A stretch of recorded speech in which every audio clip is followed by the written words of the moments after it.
To think an S-rank hunter would stand in the same ranks as a bunch of weak C ranks, doing nothing but menial tasks like chasing dogs and catching cats just to get by. Because even though he's an S-rank, Jin is terrified of losing his life. On top of that, he was afraid of the intimate contact required for treatment, so he turned down all the major guilds to live in obscurity forever. But even so, Jin still needed enough income to pay his rent, and to cover his living expenses, he applied to join a small C-rank guild to make a living. Name: Jin Hyoseop. Gender: male. Classification: S-rank guide. Andante, skeptical, rested his chin on his hand and looked straight at him, asking, "You want to apply to our guild?" Hearing this, the young man in front of him grew restless, thinking to himself, "This is hard to believe, but it's still an important interview. I can't afford to mess it up." Immediately, the freelance S-rank guide, Jin Hyoseop, nodded in confirmation. "Yes." A moment later, the man reminded him coolly, "But you're an S-rank guide." Jin replied nonchalantly, "I know." Andante warned him seriously. "This team is made up entirely of C-rank espers, you know." Jin, uninterested, cut him off. "How long are you going to keep asking about this?" Hearing this, the stern commander replied, "Andante, commander of the C-rank on-air guild, until I truly believe you're being serious." Then, he raised an eyebrow, exuding the pressure of a leader. "I really want to know why you're applying here." Andante bluntly listed off a series of better places. As an S-rank guide, you could easily be recruited by the best guilds like the National Security Agency, for example. So why do you want to work at our guild? Seeing this, Jin pursed his lips and glanced at him thoughtfully. He could only give a bitter smile at his own ironic situation. It's not hard to understand why he's asking this. This is like a student getting a perfect score on the CSAT but refusing to apply to any university at all. A moment later, Jin took a deep breath and bravely stated his own request. "The reason is, I have a condition." The man asked curiously, "What kind of condition?" He hesitantly stated his desire. "I only want to perform basic treatment." After hearing that, Andante nodded, understanding. "Ah, so that's it." Without hesitation, he smiled and leaned back. "Is that so?" "That's understandable." Andante looked at Jin's face, but he still felt a sense of indescribable hesitation.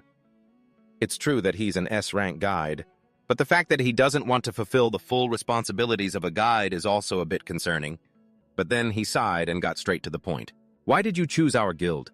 Our work isn't like that of a normal guild. In fact, our most recent mission," Andante revealed honestly, stunning Jin, "was to find a cat." He feigned a weary sigh. "It was a really mischievous cat. It gave us a lot of trouble." Just then, Andante gave a self-mocking smile. "Our guild is basically an odd-job center, so there won't be much for you to do here." Jin stood firm with his initial decision. "But you're still looking for a guide, aren't you?" A second later, Andante admitted his team's severe staff shortage. "That's right. That's because even though we don't take on dangerous missions, we still accumulate toxins in our bodies when we use our abilities." Hearing this, Jin stated confidently, "If that's the case, then just holding hands should be enough for me to guide you all." The man quickly agreed, acknowledging the young man's superior rank. "That's right. That's exactly it. You're an S-rank guide, after all." Meanwhile, Jin anxiously wondered to himself, will this really be okay? Next, Andante hesitantly brought up the financial issue.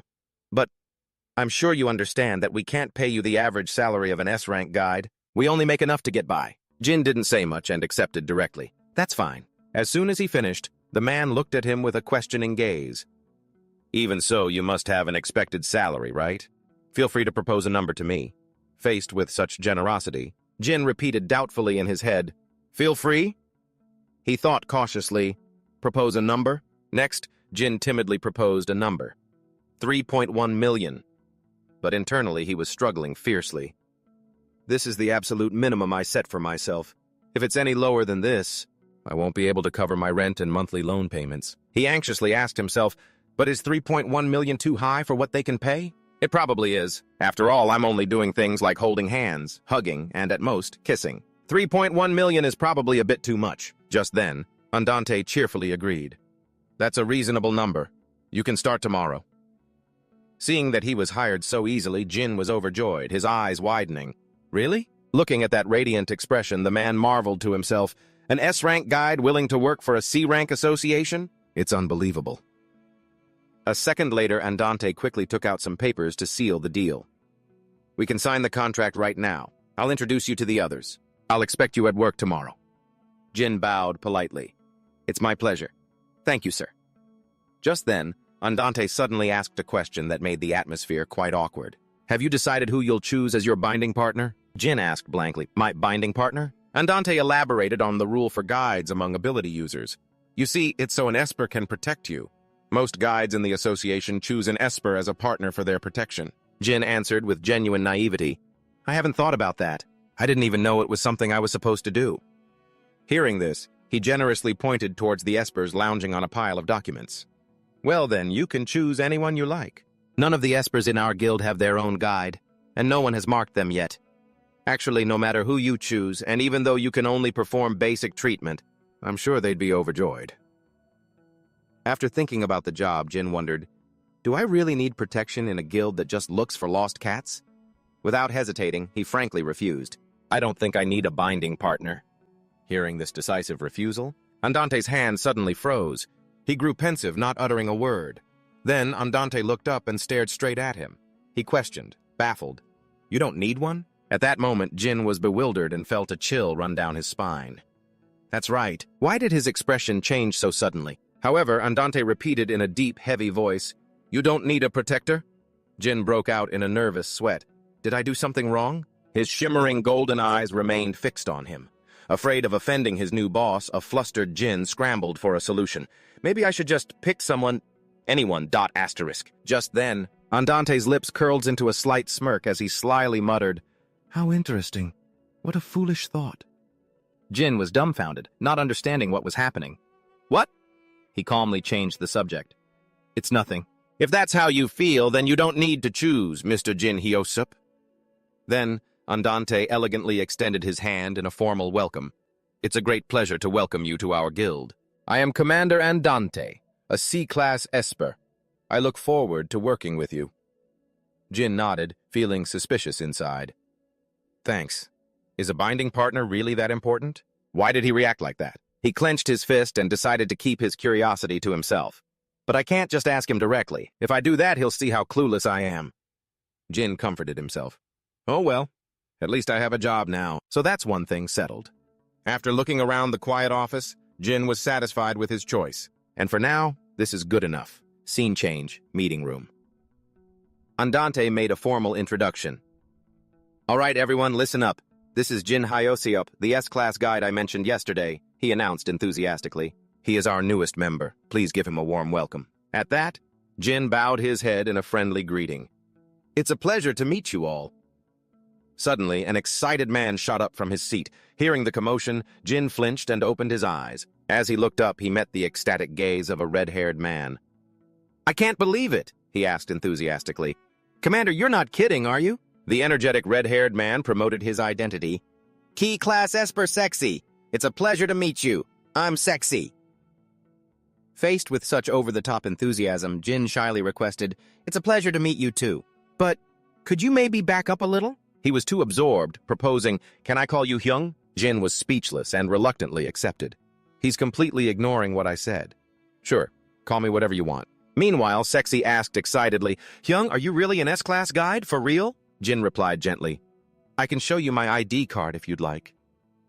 A moment later, Sexy started rambling about the guild's history.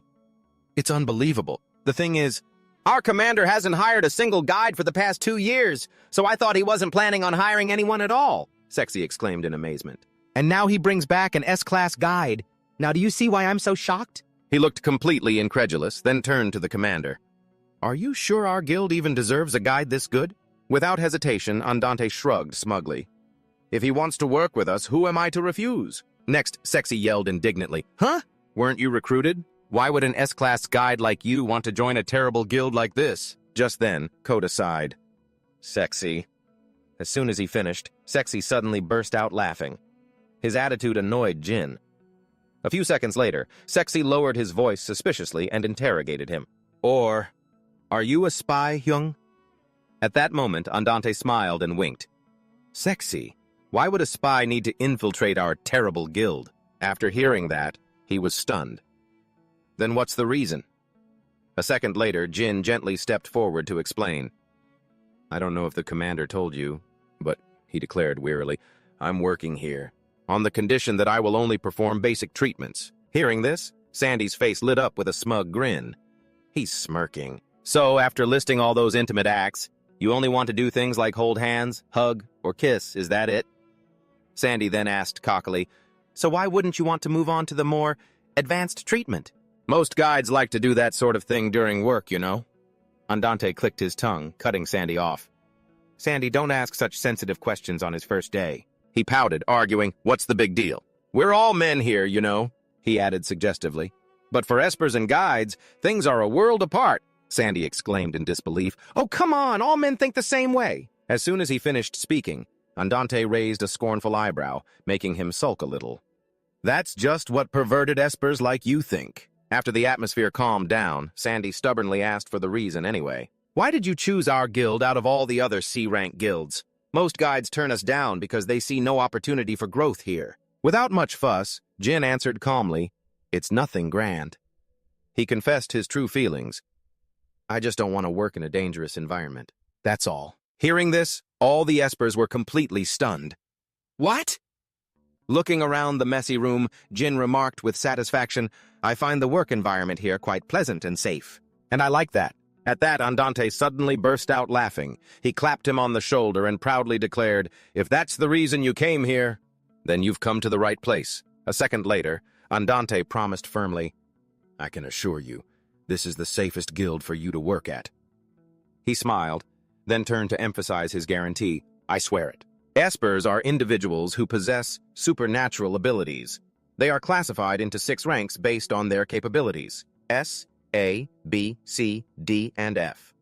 Guilds are formed for the purpose of gathering espers. To conquer dungeons, each guild consists of espers from C rank to S rank.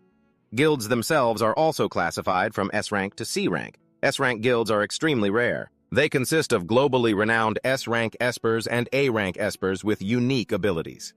A rank guilds are no less impressive, comprised mainly of A rank espers, with the exception of the commander. B rank guilds operate within a designated territory and consist of A and B rank espers. And finally, there are the C rank guilds, which operate only in small areas. They are composed of B and C rank espers.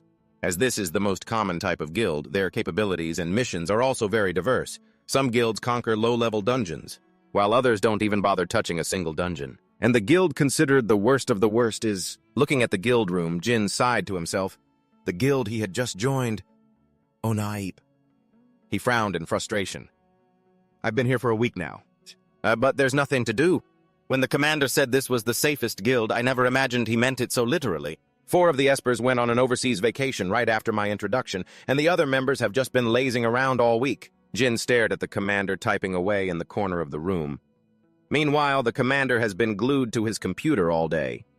At first, I thought he was doing something really important, because his expression looked so serious, but recently, I discovered that he's just been extremely focused on playing games. He quickly realized it was no wonder they hadn't hired a guide in 2 years. If the espers just sit around doing nothing, how could any toxins possibly build up? A moment later, Jin began to worry about his own fate. In other words, Onape doesn't really need to hire a guide. But that's not good for me. He grabbed a broom, put on a mask, and started cleaning. I could get fired within a month if I just keep sitting around like this. I have to prove that I'm useful. Just then, Sandy asked curiously, Hyung, what are you doing? Jin calmly replied, cleaning. He tilted his head, looking at him like he was a strange creature. From another planet. Why, are you a neat freak or something? Jin replied nonchalantly, no. A moment later, Sandy had an idea and eagerly suggested, if you're bored, want to go hang out with me? I know all the best restaurants and cafes around here. He flatly refused. We're on the clock. He pouted and whined, oh, come on. Nobody's doing any work anyway. Jin remained firm in his refusal. Even so, we shouldn't leave the office. Hearing the commotion, Andante suddenly spoke up. Hayosiop, you can stop cleaning now. Without another word, he stood up, put on his jacket, and cheerfully hinted, we just got a new mission. Want to come with me? Yes! Hearing this, Jin immediately perked up. His eyes lit up as if he'd struck gold. Yes, of course! Finally, something to do. Andante gave the order cheerfully. Then get your things ready. We're leaving right away, Jin replied loudly. Yes, Commander! Seeing his obedient demeanor, he couldn't help but smile to himself. Just then, Andante remembered something and turned back to add, Oh, I almost forgot. Hey, Sandy, we have to find that cat again? Just then he yelled in frustration. What? Why? Didn't we already bring it back safely last time? The other man calmly explained, I think there's a hole in the fence, so it got out again. Well, that's what happens when its owner is so careless. What can we do? Sandy jumped up angrily. Oh my God, this is such a pain. I'm allergic to cats. But Andante's cold command made his face darken. Then take your medicine first. We're heading out. Good luck. Afterward, Sandy angrily cursed, Get lost, Commander. The scene shifts to a private daycare. Jin wondered blankly, Our job is... As the overwhelming sound of children playing echoed around him. Miss, I'll be the daddy and you can be the mommy, okay? I don't wanna. Noon is crying again. Babysitting? Meanwhile, he enthusiastically gestured. Shake it harder, Hyosyeop. Jin hesitated before replying, I'm doing it. Andante excitedly urged, Harder! With a grimace, Jin shook it continuously without stopping. Just then, an innocent little girl noticed Jin and slowly approached him. The moment he saw that, he quickly took a picture. Perfect! After finishing the job, Andante turned and asked, This is the last photo, right? Isn't it? The teacher blushed, smiling brightly. Yes, that's right. Thank you so much for coming to help us. Andante replied politely, It was nothing. Then he gently approached to report, The job is done. Hyosyeop, you did a great job. Jin replied politely, Thank you, sir. Andante then squinted, teasing him. You're so skilled with that toy. You look like you've done this a lot. Hearing this, Jin was startled and snapped, What do you think you're doing? There are children here. Andante laughed, calming him down. I was just joking. He sternly corrected him. Even as a joke, you shouldn't say that. Seeing his shy demeanor, he smiled affectionately, delighted.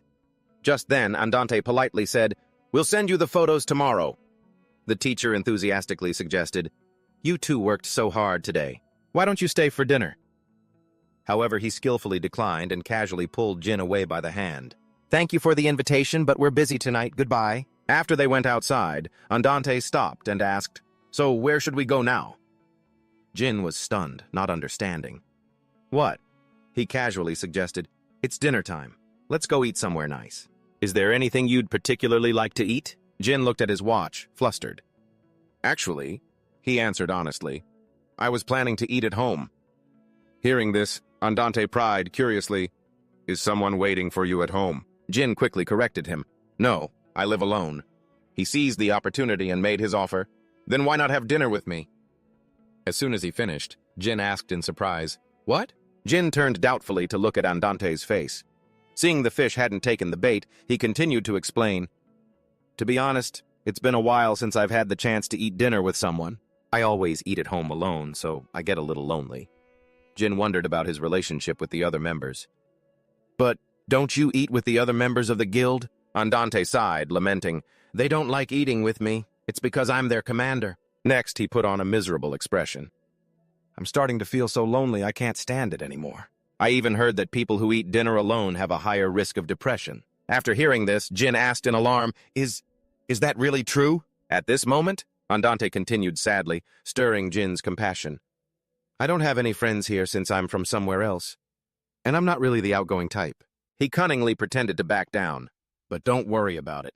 You must feel really awkward being asked out to dinner by your boss when you've only just started. I'm sorry. Faced with his boss's pitiful state, Jin's heart softened. It's okay. He scratched his head and hesitantly invited, Would you like to have dinner with me? Hearing this, Andante's eyes lit up. Are you serious? Jin blushed and confirmed, Yes, I am. Seeing this, he immediately made a bold request. Andante looked straight into his eyes and gave a meaningful smile. Let's eat at your place. Jin froze in bewilderment for 5 seconds. What? Scene changed to the front of Jin's small apartment. He fumbled with the keypad, bewildered. How did things end up like this? Jin stood anxiously at his door, wondering, When I agreed to have dinner together, I never imagined it would be at my place. The moment the door opened and Jin stepped inside, Andante had already slipped inside, startling him. Jin stared blankly, confused. Just then, their eyes accidentally met. To break the awkward atmosphere, he went in and took off his overcoat. My place is a bit small. Anyway, please come in. Andante took a look around and then commented, You're right. Honestly, it's pretty humble for an S-rank guide like you. Jin frowned and retorted, What does my house have to do with my rank? He sighed and explained, Of course it's related. With your S-rank abilities, you could live in a luxury hotel if you wanted to. At that, Jin nonchalantly replied, only guides who can perform all the treatments get rich like that. This is just fine for me. Hearing this, Andante looked around, stunned. He slowly walked towards the table in front of him, then tilted his head up, glancing at everything inside. After a thorough inspection, taking in every corner of the simple room, he mused, there's only one chair, one cup, a single bed, and a dining table for one. It's understandable why he wouldn't want to invite guests over. He probably never even considered it. A second later, Andante placed a hand on the table and tilted his head, probing, you just moved in, didn't you? Surprised by the sharp deduction, Jin asked, how did you know? This is an old apartment, and most of the furniture is old too. Then Andante analyzed smugly, you can tell just by looking. Even though the room and the furniture are old, all of the home appliances are brand new. He continued to guess about his current living situation. Also, it seems like this is your first time living alone, isn't it? Andante calmly looked deep into his eyes. Faced with such a sharp gaze, Jin nodded in acknowledgement. Yes, that's right. As soon as he finished speaking, he went into the kitchen to prepare a meal. Let me make something simple for you. However, Andante firmly stopped him. No need. Hearing this, Jin was confused, not understanding what was happening. After looking at the only chair in the room, he crossed his arms and decided, there's only one chair. We can't eat together. You should just eat by yourself. Seeing Andante about to leave, Jin was stunned. What? But before he could finish, Andante smiled reassuringly. Don't worry about me. Skipping a few meals won't kill me. Then, Andante smiled brightly and said goodbye. You go ahead and eat. I'm leaving now. Just then, Jin stood there dumbfounded in the middle of the room and muttered to himself, then why did he even come all the way here? It seems like he just wanted to see what my place was like. At that moment, his eyes widened as he realized. Wait a minute. Then Jin confronted him directly. You were curious about where I live, weren't you? A second later, Andante stopped, let out a small smile, and admitted, so my purpose has been exposed. He turned around slyly and confirmed, that's right. I wanted to know what your house looks like. After hearing that, Jin sighed and explained, if that was the case, you could have just told me. I would have gladly invited you over. Andante's tone suddenly changed as he asked, is that so? Meanwhile, Jin was still naively nodding eagerly. Of course, it's no trouble at all. Just then, he suddenly reached out and decisively pulled Jin towards him. At this action, Jin's eyes widened in shock. A moment later, Andante leaned in close and warned, if that's the case, it could become a big problem. Seeing the other man standing too close, he gently pushed him away and asked hesitantly, why would you say that? Andante explained with a suggestive tone, you shouldn't carelessly bring strangers home just because they ask. Jin innocently tried to argue back, but you're not a stranger. Without hesitation, he scoffed and reminded him about the nature of an Esper. We've only known each other for a week, and you already consider me a friend? I'm happy that you trust me, but have you forgotten that I'm an Esper? Even though we live in a society where guides are protected now, Andante leaned close to his ear, whispering words that were both threatening and alluring. But no one can ever know what might happen when you let an Esper into your home. At that moment, he held out a hand and proposed a hypothetical situation. For example, Andante lifted Jin's chin and asked, what if I were a deviant who's slowly losing control? Next, he began to move down towards his fair neck. Then I might grope you. Finally, Andante's hand stopped at his soft waist. Like this. Hearing this, Jin tensed up and started trembling uncontrollably. Then, he continued his relentless psychological assault on the young man. Aren't you afraid this might happen? You don't even have a bonded partner. Andante twisted the knife in his most fatal weakness, leaving Jin speechless. You should be much more careful. You can't even perform the advanced treatments. He pressed on his waist and asked, right? As soon as he finished, Jin lowered his head and answered in a tiny voice, I'll be more careful. Having achieved his goal of teasing him, Andante smiled, then coolly closed the door. See you tomorrow. Just then, Jin felt dizzy and collapsed to his knees. He panted heavily, exhausted, because everything was normal. I really thought I was okay. Fearfully, Jin clutched at his white shirt. He tried to stand up, but his legs trembled from exhaustion. Gritting his teeth, Jin took a sharp breath, then let out a long sigh as he thought about the harsh reality. But it turns out nothing's changed at all. Scene changed to the next morning at the guild office. Just as he walked in, a cheerful Andante called out, You're here early. Good morning, Hayosep. Jin nodded politely and replied, Good morning. Just then, Sandy, who was sprawled out on the sofa looking like he'd just survived a life-or-death battle, groaned, "I'm dying." Seeing his exhausted colleague, he walked over and asked, "Are you okay?" With his head hung low, he lamented, "Not okay at all." "Yeah," Jin said understandingly. "That's true. Finding a lost cat isn't easy. Do you want me to heal you?" Hearing this, Sandy was overjoyed, as if he'd struck gold, and quickly pleaded for help. "Yes, please, help me!" However, Andante coldly crushed his fleeting hope. No, he bluntly rejected the request. "You were just looking for a lost cat. What's there to even heal?" Sandy, feeling wronged, shot back, "How can you be so cruel? Commander, how can you say that to me after you made me work all night?" A moment later, Andante indifferently assigned a new task. "I have a package I haven't picked up at the post office." As soon as he finished, a stunned Sandy pointed to himself. "Me again?" He gave a gentle smile and ordered, "Go and get it for me, will you?" Without hesitating, he stormed out the door in a rage. "Commander, you're really going too far!" Sandy angrily slammed the door. "I swear I'm leaving this place!" At this point, Jin couldn't hold back any longer and turned to his boss, his face full of disapproval. "Why did you do that?" He then reminded him of his actual duty. "You hired me to heal everyone." Andante then offered a paradoxical philosophy. "That's true, but keeping a little bit of stress in the body is a good thing, you know." A second later, he looked at Jin with a profound gaze. "When a person has too much leisure time, they start to get lazy." Jin thought helplessly to himself, "But isn't the work here at Onif already ridiculously laid back?" He stared pensively at Andante, seeing that bewildered look on his face. Andante couldn't help but lean in and tease, "What's the matter? Are you that eager to heal someone already?" As soon as he finished, Jin sighed in a sulky tone, "I just don't get it. Why should he have to suffer when his healer is right here? At this rate, I won't have anything to do." In response, Andante smiled and stated confidently, "Don't worry. Sooner or later, you'll be healing us so much you'll get sick of it. You'll see." Hearing this, Jin naively wondered to himself, "Sick of it?" Just then, Andante cheerfully changed the subject. "Let's have lunch, shall we?" Andante peeked over curiously. "What did you bring today?" As he opened his lunchbox, Jin proudly announced, "Fried sausages and rice balls." Andante stared blankly at the lunchbox. Seeing this, Jin pushed the lunchbox towards the man opposite him. "Want some?" Hearing this, Andante replied helplessly, "You ask me that every time, even though my answer is always no." But Jin immediately called him out. "But you keep staring." He smiled reassuringly. "Don't mind me." Without another word, Jin started to enjoy his lunch. "Okay then." Jin chewed on a delicious bite of food, completely focused. Just then, Andante fixed his gaze on Jin's puckered lips and let out a suggestive tease. "Your mouth is so small." At that moment, Jin froze for a moment, then naively admitted, "Huh? I think so too." The atmosphere suddenly became charged.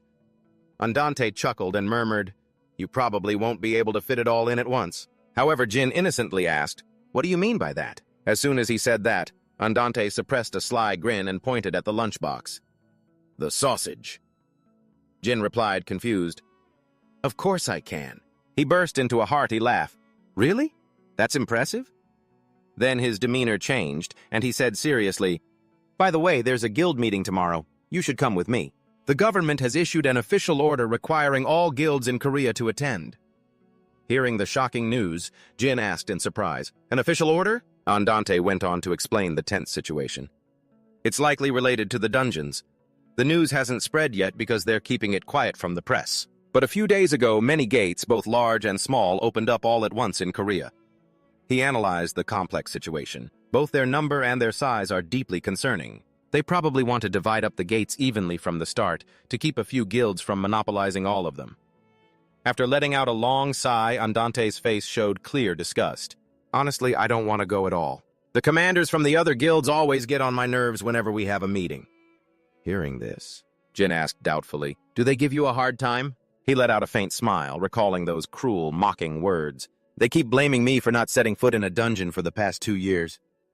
Now he asked curiously, "So are you planning on going in this time?" Andante asked sincerely, "If the guild has decided to do it, will you come with us?" Jin was stunned, frozen for 5 seconds. "What?" The other man mischievously reminded him, "You said you joined our guild because it was safe, because we don't go into dungeons." Jin answered, flustered, "That's true, but..."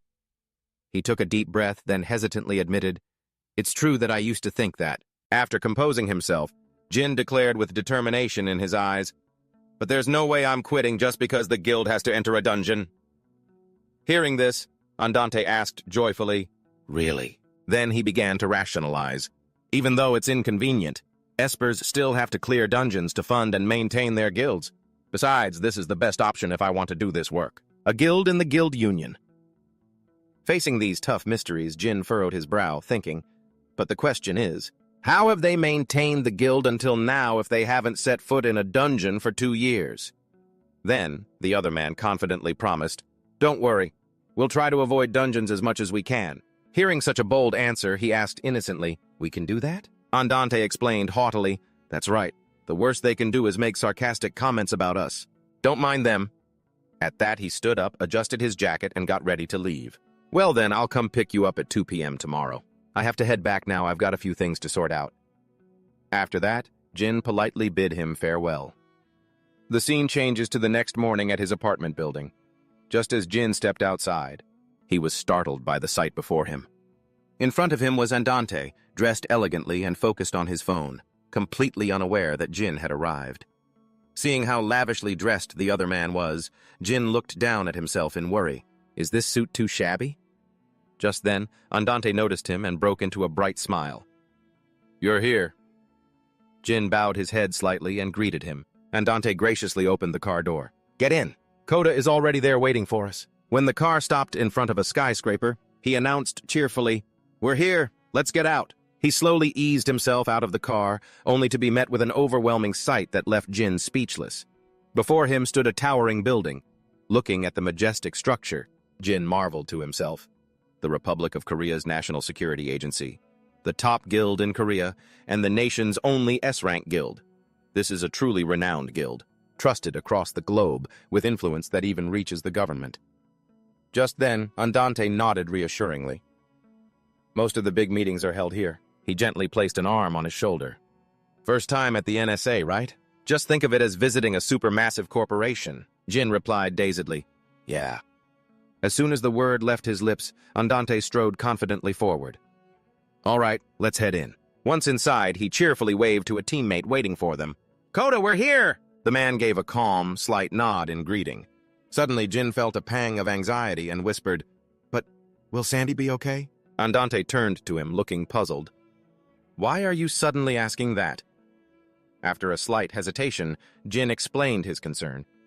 "It looks like each guild is only allowed 3 attendees, so I probably took his spot." But the other man just smiled brightly to reassure him. "Don't worry about it. If you hadn't come, it would have just been me and Coda." As they stepped into the elevator, Andante nonchalantly revealed a shocking truth. Sandy isn't allowed inside. It's because people deemed mentally unstable are banned from entering the NSA. Hearing this, Jin asked, stunned, "What? What do you mean, mentally unstable?" At that, he began to recount the legendary story of a major scandal from years past. "About a year and a half ago, I came here with Coda and Sandy. Not many people came over to talk with us during the entire meeting. But then, some guild we'd never seen before came up to us." Andante recalled that legendary moment with his teammate, of his crazy teammate. Sandy started chatting with the guy. He described the incredibly fake act. He was being abnormally nice, then led that guy outside, saying he'd give him a tour of the NSA since he seemed new. After a dramatic pause, Andante continued, describing the explosive climax. But it wasn't long after that. A blood-curdling scream echoed from a distance, throwing the entire hall into utter chaos. "Huh? What the hell was that? Is someone fighting over there?" That guy barely managed to escape. He let out an exhausted sigh of relief. Witnessing the spectacular scene, Andante and Coda were stunned. And at the meeting that day, emerging from the center of a thick cloud of dust, was the disheveled figure of Sandy. Seeing the ferocious look on his face, he emphasized the terrifying level of destruction. It had turned into a total disaster. Andante then enthusiastically continued his recollection, and that meeting turned into a complete catastrophe. He revealed the dreadful situation at the time. That guy had a bound partner, who also happened to be his boyfriend. And unfortunately for Sandy, that boyfriend was an A-rank esper.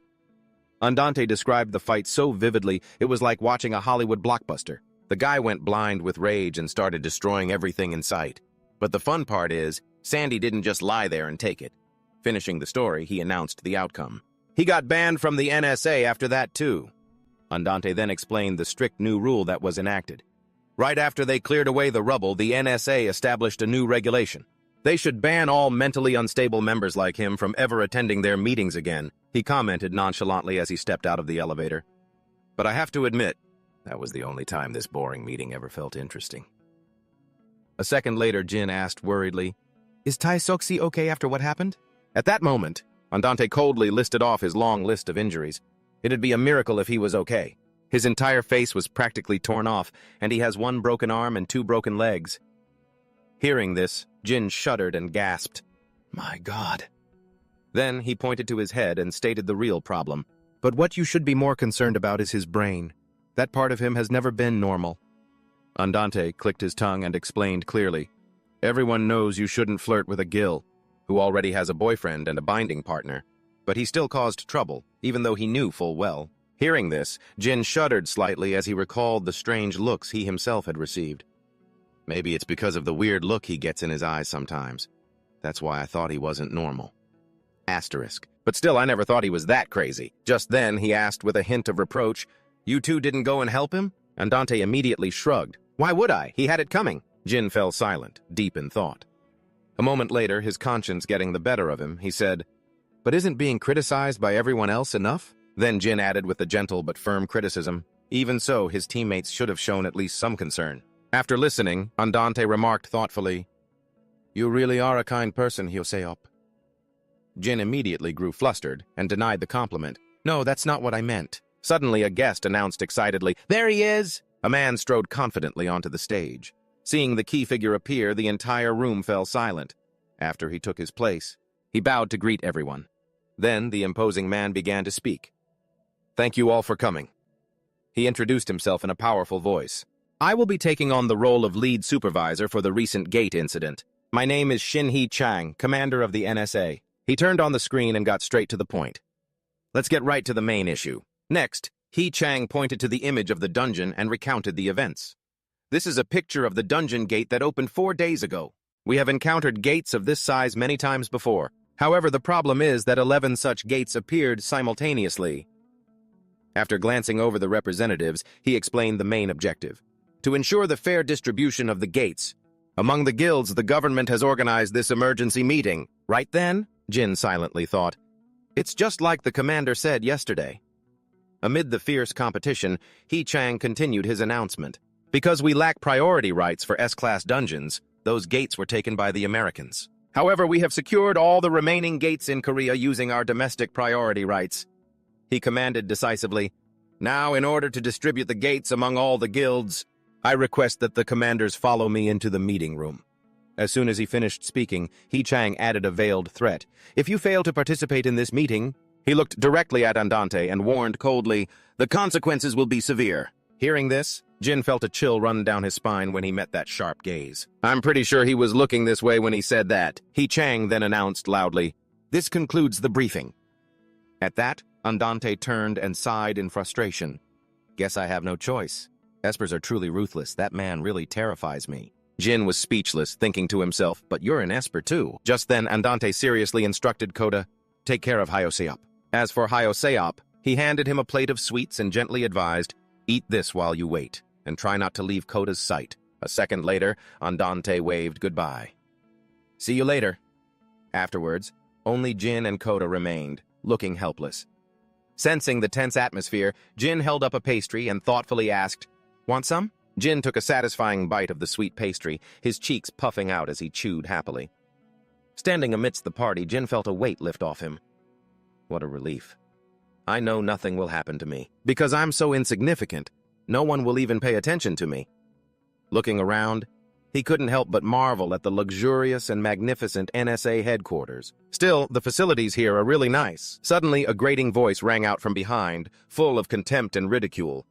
"Look at that failure, gawking all over the place. He's probably never been to a place like this before." Hearing this, Jin whipped his head around, startled.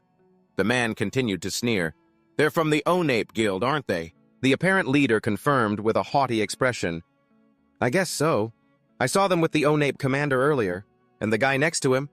I saw him when that psycho went nuts. After a smirk, another one brought up the past scandal. Oh, you're talking about the guy who got banned from the NSA after an A class beat the shit out of him? Fucking hilarious.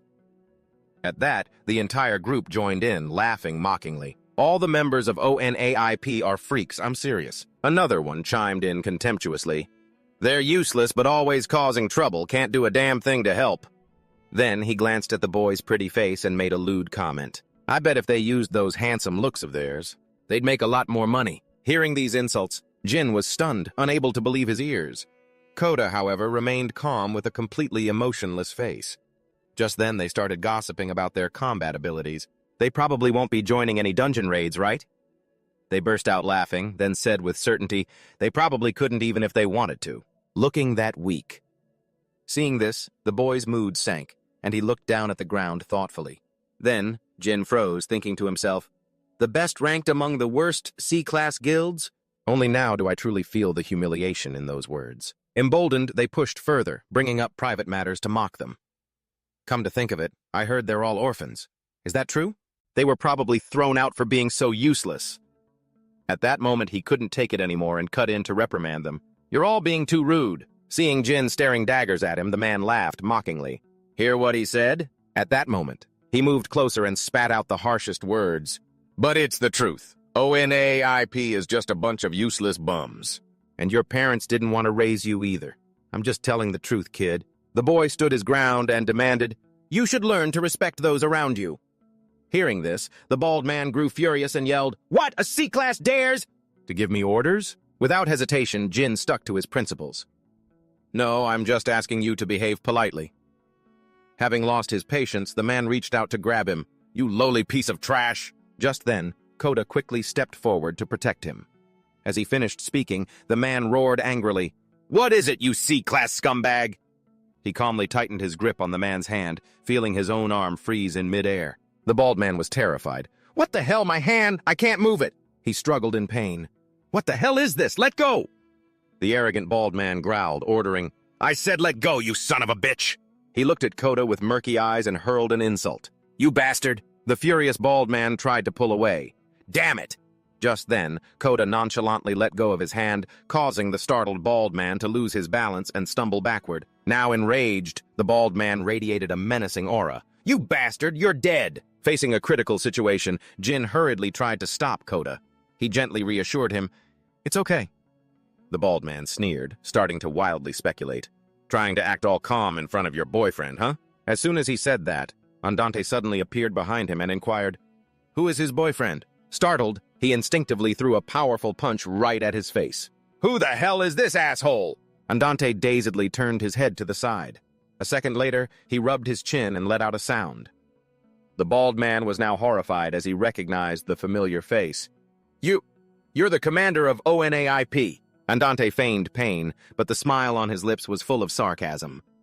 I think you just broke my cheekbone. The man didn't believe him and shot back, Bullshit! You look perfectly fine. Andante shrugged and put on a professional act of being the victim. Really? But a C-class Esper was just punched in the face by a B-class Esper. A moment later, Andante directly mentioned his title.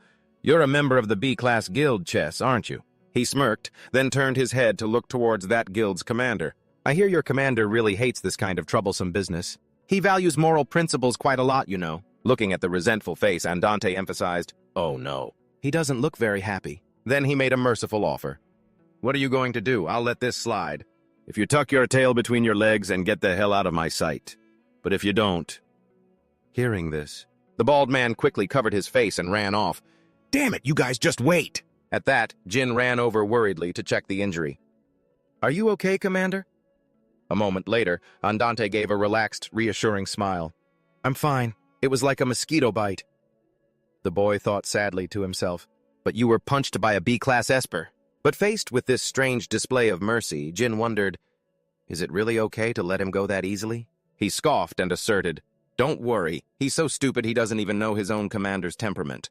I'm sure he won't dare show his face around here again. Seeing this tumultuous life, the boy wondered, does this kind of thing happen often? Andante admitted honestly, quite often, actually. Since we're the lowest-ranked C-class guild, we get a lot of flack. After slicking back his charming hair, he made a smug comment. I think guys like that are just jealous of us. It's because we're all so handsome.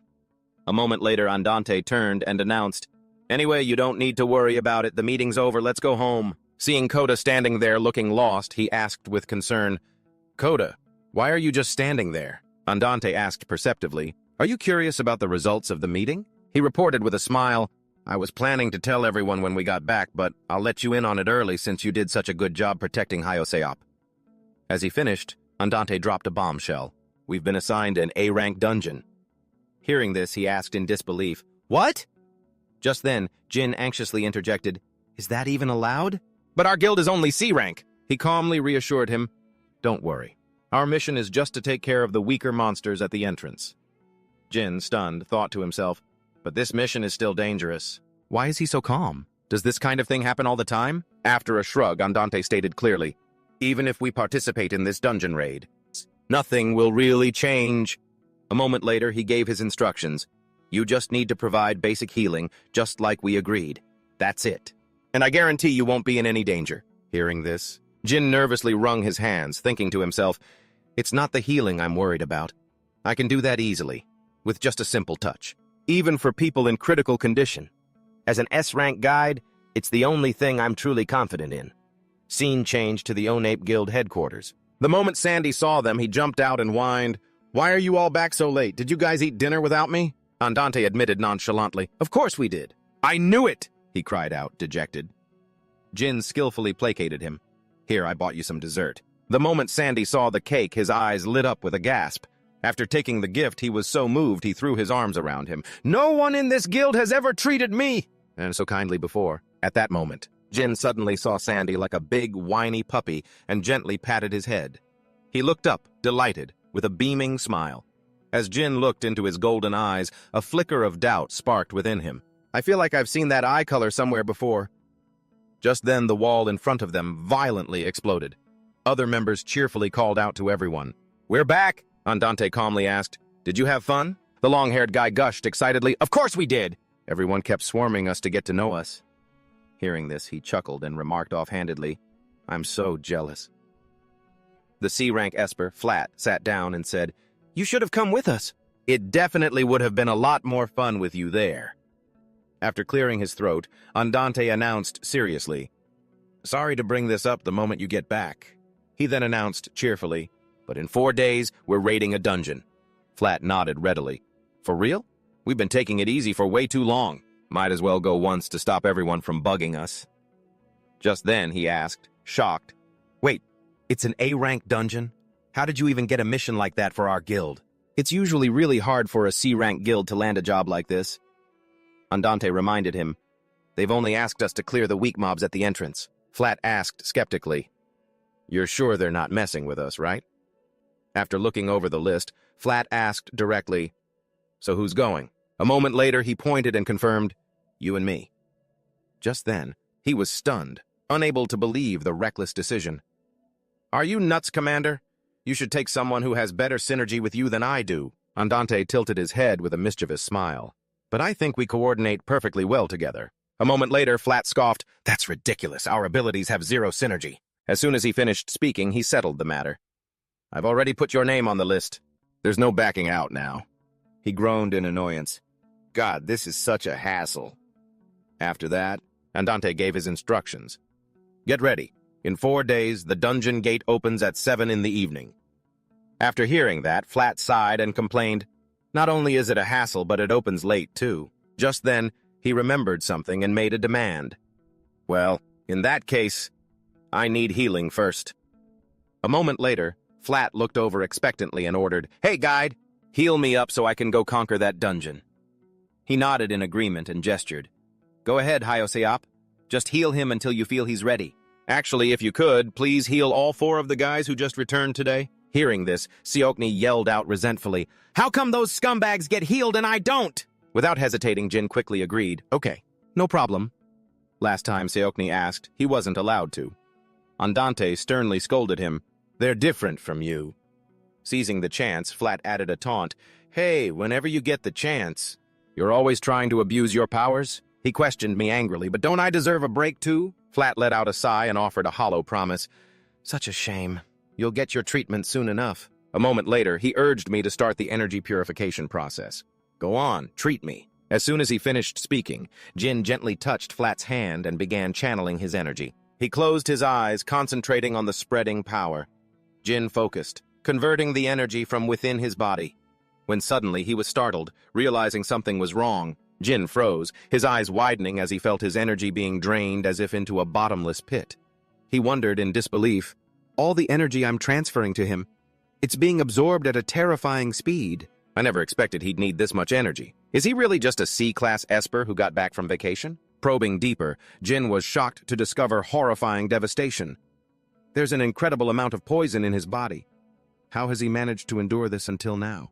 Feeling the refreshing flow of energy, Flat praised him with delight. Ah, this is so much more comfortable. An S-class is really on another level. Just a light touch and I already feel so much better. Shocking.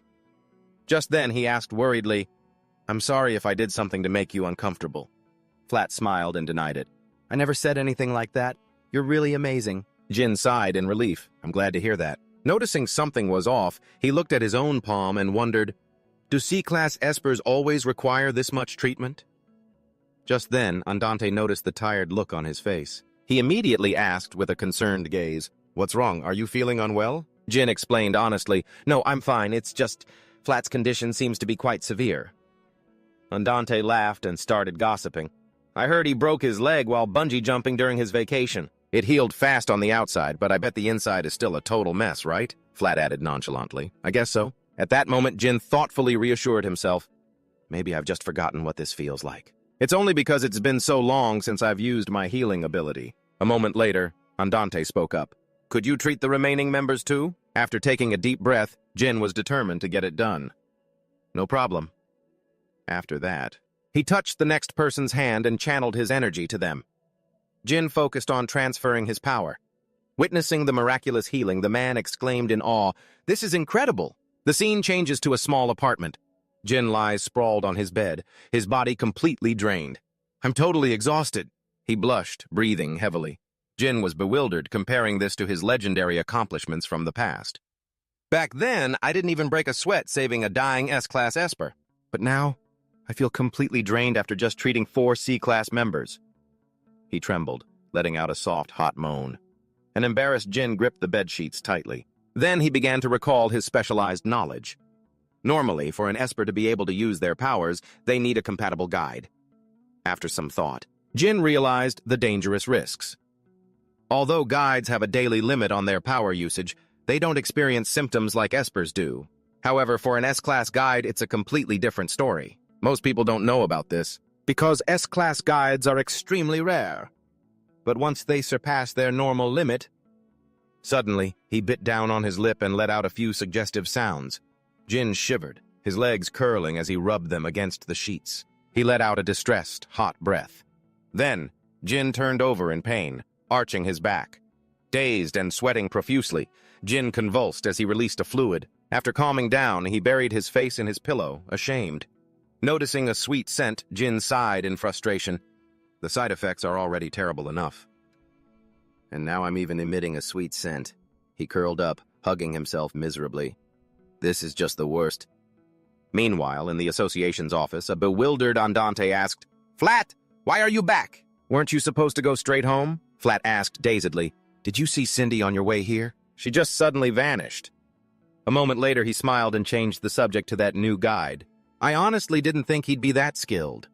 Flat admitted with a hidden meaning. I thought that even if he was an S-Class, there had to be something unusual about him.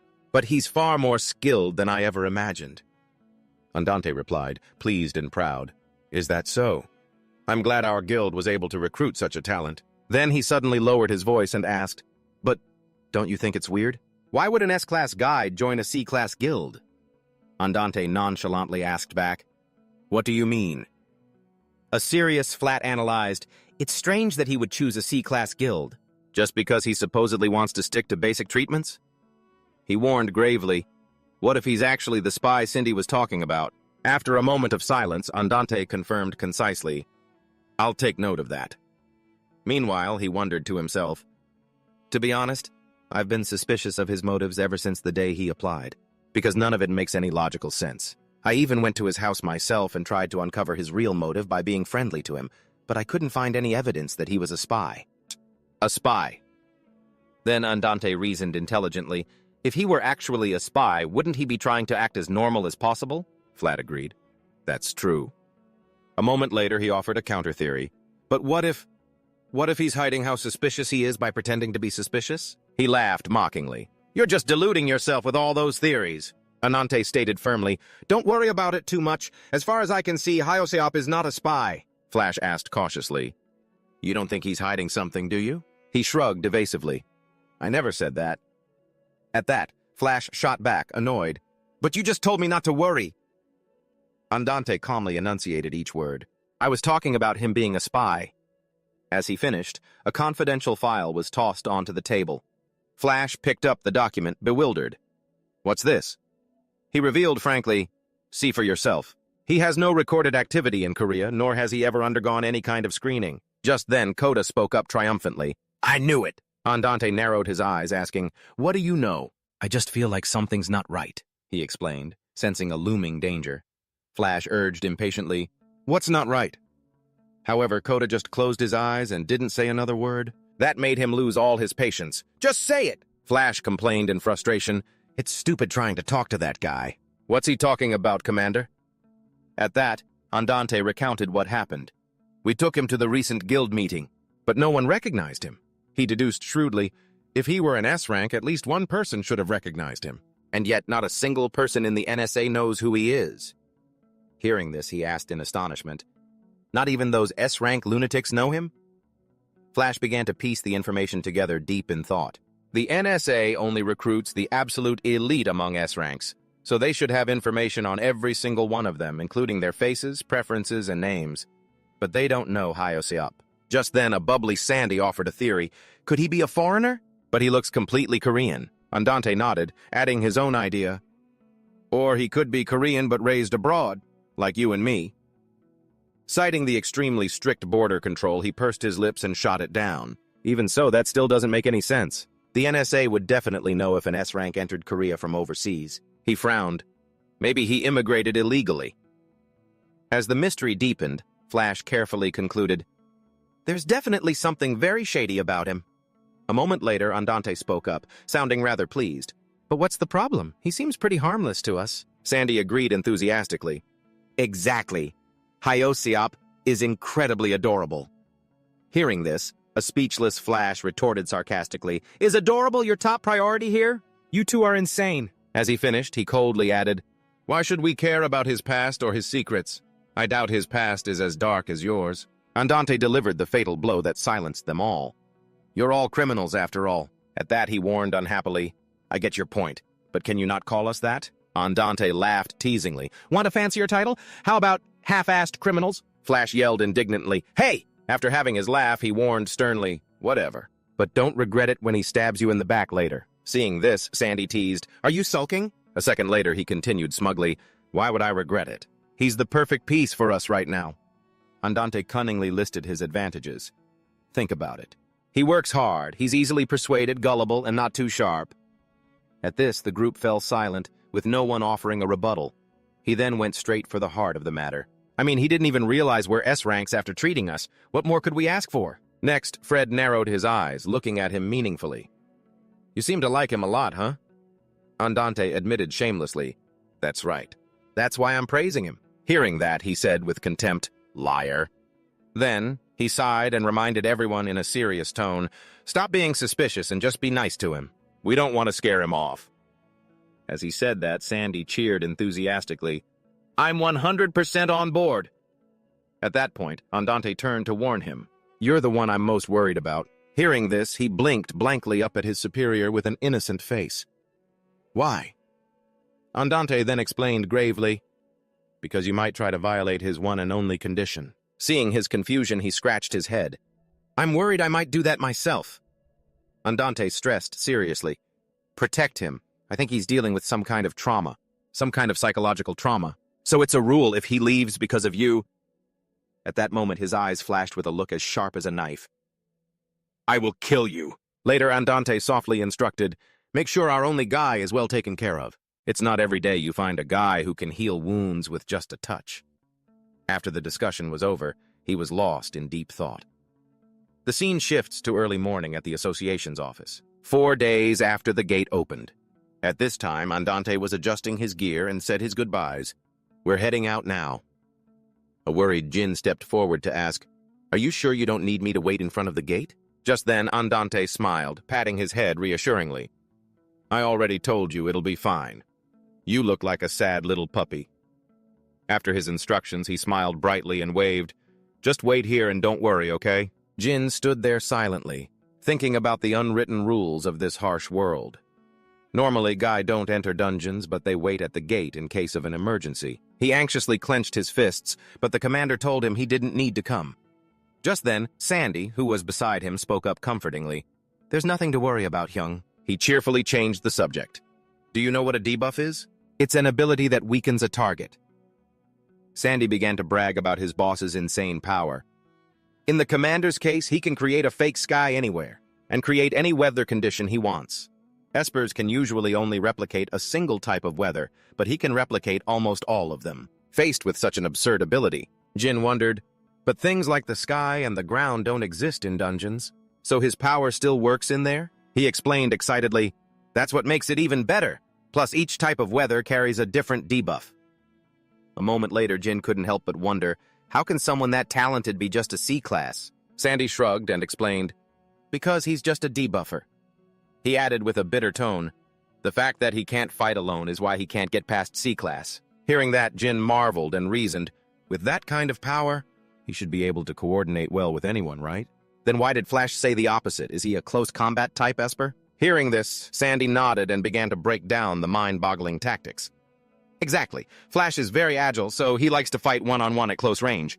Because the commander's ability is to create a sky above the enemy, so only long-range Espers can fight outside the debuff's area of effect, you see? Then he gave a wry smile and lamented, "Right. And on top of that, the members of our guild are all pretty individualistic, so it's hard for them to coordinate and fight as a team." Hearing that, Jin pondered and asked, "So why did he choose Flash?" Sandy chuckled and guessed, "I'm not really sure, but I'm guessing the commander simply wants to piss him off. Who can even understand what goes on in that guy's head?" He cheerfully moved on. "Anyway, worrying about them is just a waste of time." Jin nodded to himself. "That's right, I'm sure they'll be fine." Afterward, he mumbled the prayer, "I hope they don't go too deep into the dungeon." Time passed, the sun set, and dusk arrived. Meanwhile, Jin was leaning tiredly against the sofa. Holding a thick book, he thought, "I don't know when they'll be back, so maybe it's best to stay the night at the office. I guess I'll read a book to kill time." The atmosphere was dead silent, with only the sound of the clock ticking. He drowsily thought to himself, "They're so late." Then Jin quickly drifted off to sleep. By now it was late at night when he suddenly jolted awake. Jin looked around in confusion. How long was I asleep? Just as he stood up to get some rest, the door to the room suddenly opened. Time to turn off the lights. Seeing a tall figure appear, Jin softly uttered, "Commander." Andante then walked in. In the dim light, he asked in surprise, "You didn't go home, Hirosuf?" Hearing this, Jin hurriedly explained, "I was waiting for you all to come back." Andante replied apologetically and gently, "I should have told you to go home first. I'm sorry about that." Jin shook his head with a small smile, marveling silently at his hazy appearance. "It's fine, I was just sleeping. I can't see his face, but I'm glad he seems okay." As soon as he finished his thought, he looked around curiously. "Where's Flash?" Just then, Andante pointed down to the ground. "He's flattened on the floor." Hearing this, Jin exclaimed in shock, "What?" Andante turned his head and gestured, "Hold on a sec." He then flipped the light switch. As the lights came on, a horrifying sight greeted Jin's eyes. Seeing Andante's blood-soaked body, Jin was stunned. "Commander?" However, Andante calmly asked, "What's wrong?" Jin rushed over urgently. "I'll treat you right away." Andante gently soothed him. "There's no need." Then he pointed to the floor and suggested, "It's a good thing you're still here. It's better if you treat him." Seeing the unconscious person, Jin's expression darkened. He cried out in alarm, "Flash!" Jin hurriedly knelt beside him and asked, "What happened? Is he going to be okay?" Looking at his own tattered appearance, Andante apologized guiltily. "Actually, I wanted you to see us in the morning after we were cleaned up and presentable. Sorry for scaring you." Jin sharply brushed off the apology. That doesn't matter. A moment later, Andante looked at Flash with a nonchalant expression and said, he's not going to die just from being treated a day late. At that moment, Jin placed his hand on Flash's chest, his voice filled with anxiety. Are you okay, Flash? I'll treat you right now. Just then, Andante suddenly spoke up to stop him. Wait, Hiroseoff! Without waiting for him to finish, Jin directly grabbed Flash's hand, and a current of energy was quickly transferred. From his unconscious state, Flash's eyes suddenly shot open. Losing control, he lunged forward and threw his arms around Jin. Next, Flash aggressively bit Jin's shirt. It was instantly torn, sending buttons flying. He descended into chaos and opened his mouth wide. Without hesitation, Flash bit down on Jin's pale neck. Jin was in shock, unable to process what was happening. Feeling a surge of danger, Jin stammered, Wait. However, Flash was still in a frenzy, his gaze looking like he wanted to devour him. Seeing those brilliant golden eyes, as you grit your teeth and shut your eyes, you think he's going to eat you alive. Just then, a sudden noise makes Jin slowly open his eyes in fear. In front of him, Andante is using a knife to subdue him. Seeing that Flat had calmed down, he asked sternly, Have you snapped out of it? Flat nodded slightly, then pulled the knife out of his shoulder. This is insane. Right, thanks. At that moment, he complained unhappily. Was it really necessary to stab someone who was on the verge of death? That was really going too far. Andante smirked coldly. Well, you looked like you were losing control. A second later, Flat sighed. Proving I'm always fine. You know that. I had no intention of forcing him. You were acting suspiciously. Who knows what you might have done? Then Andante caringly helped Jin up. Are you okay, Hyoseop? He bent down and offered, If you're scared, just hold on to my shirt. Jin tried to stay calm and refused the help. No, it's okay, I'm fine. As soon as he finished, Flat approached again with an apologetic look. Well then, shall we continue what we were doing? Nothing's going to happen. He then reached out his hand, but his heart was pounding with fear. Honestly, I'm still scared, but... Jin took his hand and began transferring his energy. He could feel a cold aura radiating from that powerful body. It feels colder than before. The energy I'm giving him isn't enough. Just then, Flat suddenly sighed and rested his face on Jin's shoulder. He asked hesitantly, How far can we go? Jin was bewildered, not understanding. What? Flat stated plainly. I mean, for the treatment. What is the limit of physical contact for you? Then he whispered in a husky, seductive voice, Tell me the highest level you can go. Hearing this, he became flustered and thought to himself, My limit is a kiss, but I don't think this is the time to bring that up. Jin remained silent, still lost in his own emotions. Just then, Flat suddenly pulled him into a hug. He impatiently slipped a cold hand inside Jin's shirt. Tell me, quickly, I'm running out of patience. Seeing his prey breathing heavily, Flat noted with amusement, So, I can do whatever I want as long as I don't cross the line, right? But Jin tensed up and quietly refused. No. At this, Flat moved closer and inhaled the scent of his pale skin. Noticing his breathing getting heavier, Flat smirked. What's this? He chuckled and caressed his waist. Are you sure you don't want this? Your body is betraying you. Then, Flat ran his hand all over his body and teased, Look, you seem to be used to this sort of thing. Just then, Andante's powerful voice cut through the suggestive atmosphere. Flat. He unconsciously turned his head to look at his silent commander, seeing the displeasure in his eyes. Flat clicked his tongue in annoyance and pulled away. Jin's face was flushed, and he looked exhausted. Flat shrugged with a half-hearted apology. Sorry, I didn't mean to go that far. As Flat stepped back, Andante gently approached. Only then was John startled back to his senses. He looked at him blankly, while Flat walked over to the sofa. A moment later, he stammered, A kiss is my limit. Jin continued gravely, You asked me how much I could handle. Perceptively, he held out his hand. Just holding hands is enough. Your face has gone pale. Hearing that, Jin looked a little sad. Flat said nothing and turned his face away. After that, Jin began the treatment process. Just then, Andante looked at his watch and ordered them to stop. That's enough, it's already 3 a.m., he asked, sounding drained. Can I go home and get some sleep? Jin replied indifferently, Go ahead. At that moment, Flat excitedly waved goodbye. Great, I'm leaving then.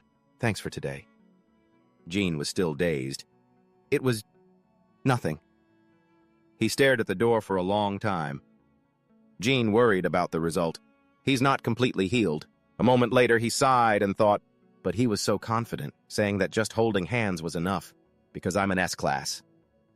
Just then, Andante stood up and offered, "I'll take you home."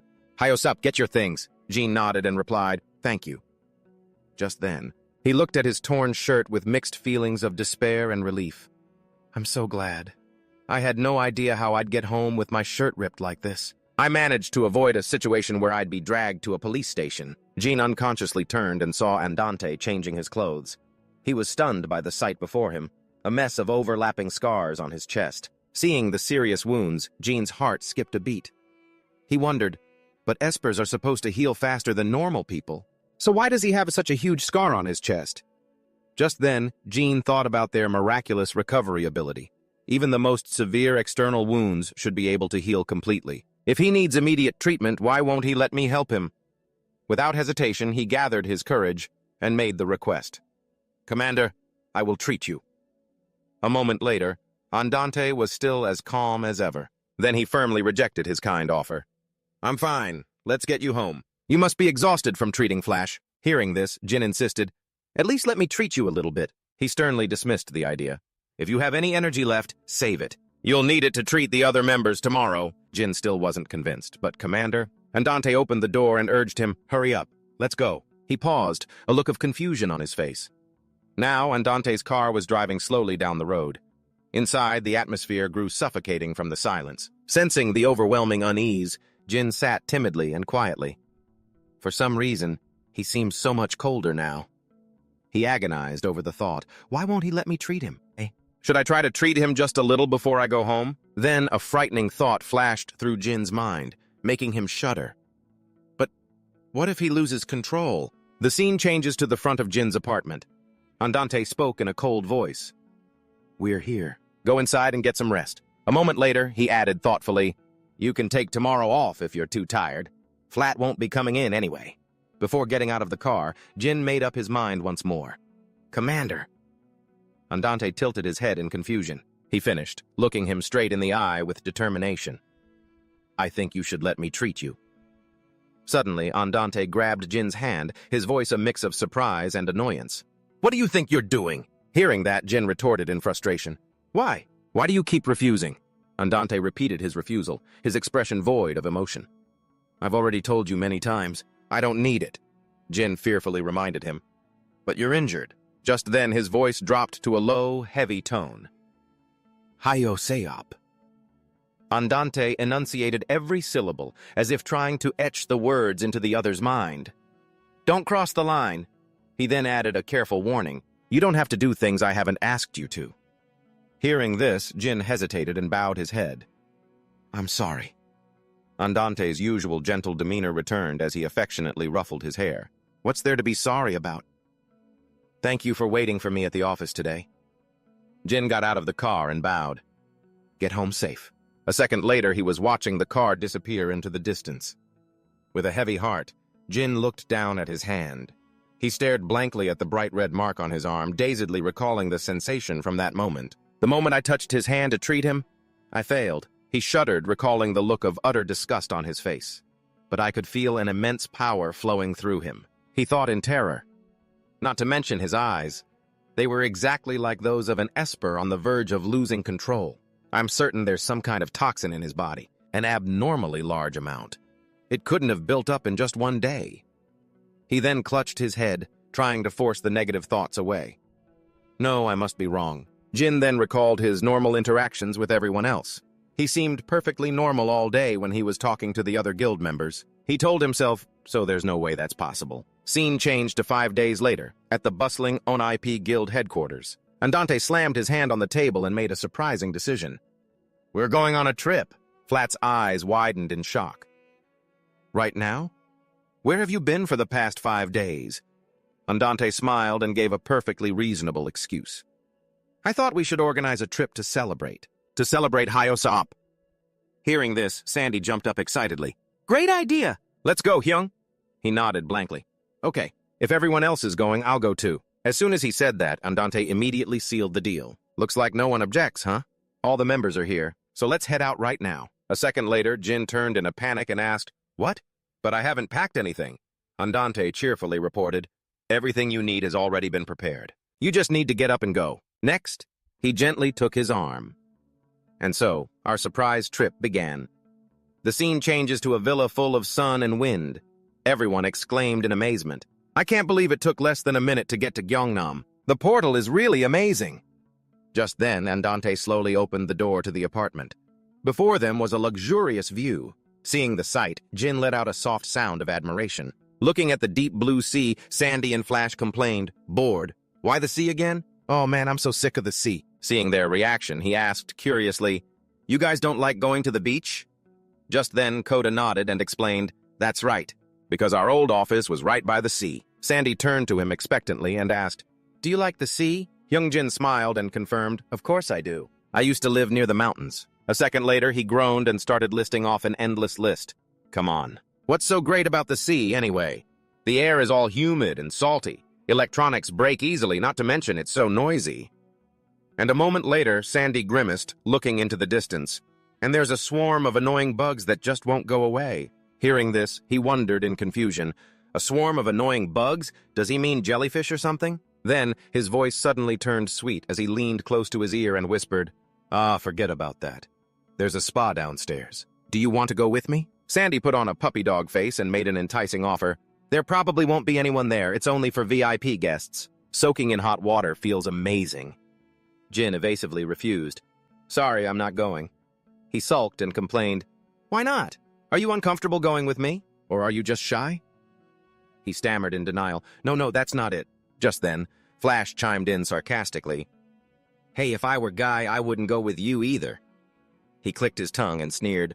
Following you is just asking for trouble. Who knows what you'd try to do to me? Sandy furiously flipped him the bird. Get lost! I wasn't asking for your opinion! Just then, Fred and Sandy, boiling with rage, were about to lunge at him to settle the score. You're the one starting trouble, you bastard! Jin watched this fiery war of words, feeling completely helpless. Are they even friends? This is so hard to understand. Then Koda suddenly walked over, took his hand, and reminded him with a concerned look. Be careful not to scratch your nails. He gently caressed Jin's hand. Koda then massaged it, taking the opportunity to care for him. Seeing this strange change in his attitude, Flash commented in amazement. I've never seen Koda like someone that much. Hearing that, Sandy took the chance to tease. He didn't even bother talking to you for the first whole year. He retorted angrily. That's because my personality and his are too different. So it was hard for us to get along. But Sandy landed a final blow. That's not it. Your personality doesn't get along with anyone. The moment he finished, Flash roared in fury. What did you just say, you damn bastard? A second later, Andante spoke up, warning, You two, quiet down. I heard the outdoor pool here is beautiful. He suggested enthusiastically, let's forget about the spa. Let's go swimming, okay? Scene changed to the swimming pool. Flash looked around excitedly. It's been so long since I've gone swimming. Just then, Jin looked at the crowded pool and felt a bit intimidated. Everyone is looking at us. Seeing the brilliant sunlight, Andante beamed. The weather is gorgeous today. Standing among them, he silently admitted, Well, it makes sense. These guys are just too striking. Just then, Fred expertly dived into the pool. Flash turned and pleaded, Hyung, won't you come swimming with us? Jin shyly refused. No, I can't swim. A second later, he eagerly offered, Then let me teach you. Come with me. Looking at Flash's muscular body and the sparkling surface of the pool, his mood suddenly became complicated. I don't mind getting in the water, but... Then Jin shook his head and refused. No need. You go ahead and swim first. Just then, Andante stepped in to defuse the situation. That's right, you go on, Sandy. We'll sit and watch over there. He asked with a suspicious, sarcastic tone, Are you some kind of voyeur? Why would you come to the pool just to watch other people? Andante laughed teasingly. Busted. Just then, he put his arm around him and led him away with an excuse. Besides, we can't let our guy get sunburned swimming under this scorching sun. As he finished speaking, Andante pointed towards the lounge chairs under the cool shade of an umbrella. Let's go sit over there, Hyosip. Sandy sulked for a few seconds, then ran a hand through his hair and turned towards the pool. Next, he aimed straight ahead and jumped in. Sandy stomped flat on Fred's back while he was swimming. After that, they both got angry and started punching each other. You're so annoying. I'm gonna have to punch you a few times. You crazy bastard. At the same time, Andante cheerfully suggested, Let's sit down and watch the show. You'll get a sunburn if you just stand there. Just then, a concerned Jin asked him if he was all right. Your skin seems very sensitive. Andante smiled, reassuring him. I'm fine. I'm confident the sun doesn't affect my skin at all. Hearing that, Jin suddenly stared at the commander's chest as old suspicions resurfaced in his mind. Could it be he's not getting in the water because of that wound I saw before? Just then, Andante caught his gaze and raised a suggestive, teasing eyebrow. Why are you staring at me like that? The moment he spoke, his sly accusation made Jin freeze up. Your eyes are glued to my chest. Are you trying to sneak a peek at my pecs under this shirt? A second later, Jin's face flushed bright red as he stammered out a defense. No, I was just... Andante let out a chuckle and softened his tone. Hey, I'm just messing with you. Your reaction is just so funny. It makes me want to keep teasing you. But Jin, so embarrassed he wanted the ground to swallow him whole, still tried to explain, I really wasn't... And staring at your chest, I swear. At that, he laughed and replied, I know. Then Andante tilted his head, adding suggestively, and even if you were looking, it wouldn't matter. I can show you anytime you want. After that bit of flirting, he changed the subject. So, are you avoiding the water because you don't know how to swim, or do you simply not like it? Jin hesitated before admitting, both actually. Andante narrowed his eyes as if seeing right through him. I think there's another reason. Hearing this, Jin flinched in alarm. He stared blankly and asked, what do you mean by that? A moment later, he analyzed sharply. You refused to go to the spa earlier, too. It seems you're uncomfortable showing your body. Andante's gaze suddenly turned deep and searching. That makes me curious. Are you hiding a scar or something? The words were barely out of his mouth when Jin rushed to deny it. I don't have any scars. Andante paused thoughtfully for a moment. In that case, and then he lifted Jin's shirt. Is it because of this bruise? Jin brought a hand to his shoulder, narrowing his eyes and muttering to himself, so that was why. He looks so cute when he's embarrassed. Why aren't you getting in the pool, Commander? Andante leaned back, glancing over at him. For pretty much the same reason as you. Hearing that, Jin immediately thought of the wound on his chest. It has to be because of that injury. He stared blankly at Andante's face. He actually looks a lot better than I expected. But 5 days shouldn't be enough for a full recovery. Jin stared intently at his unmoving shoulder, speculating. Could he have taken an antidote? Or did another guide treat him? His brows furrowed in worry.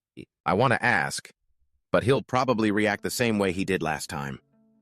Then, Andante had narrowed his eyes, filled with displeasure, and called out coldly, Hayosop, don't cross the line. Jin's expression immediately stiffened.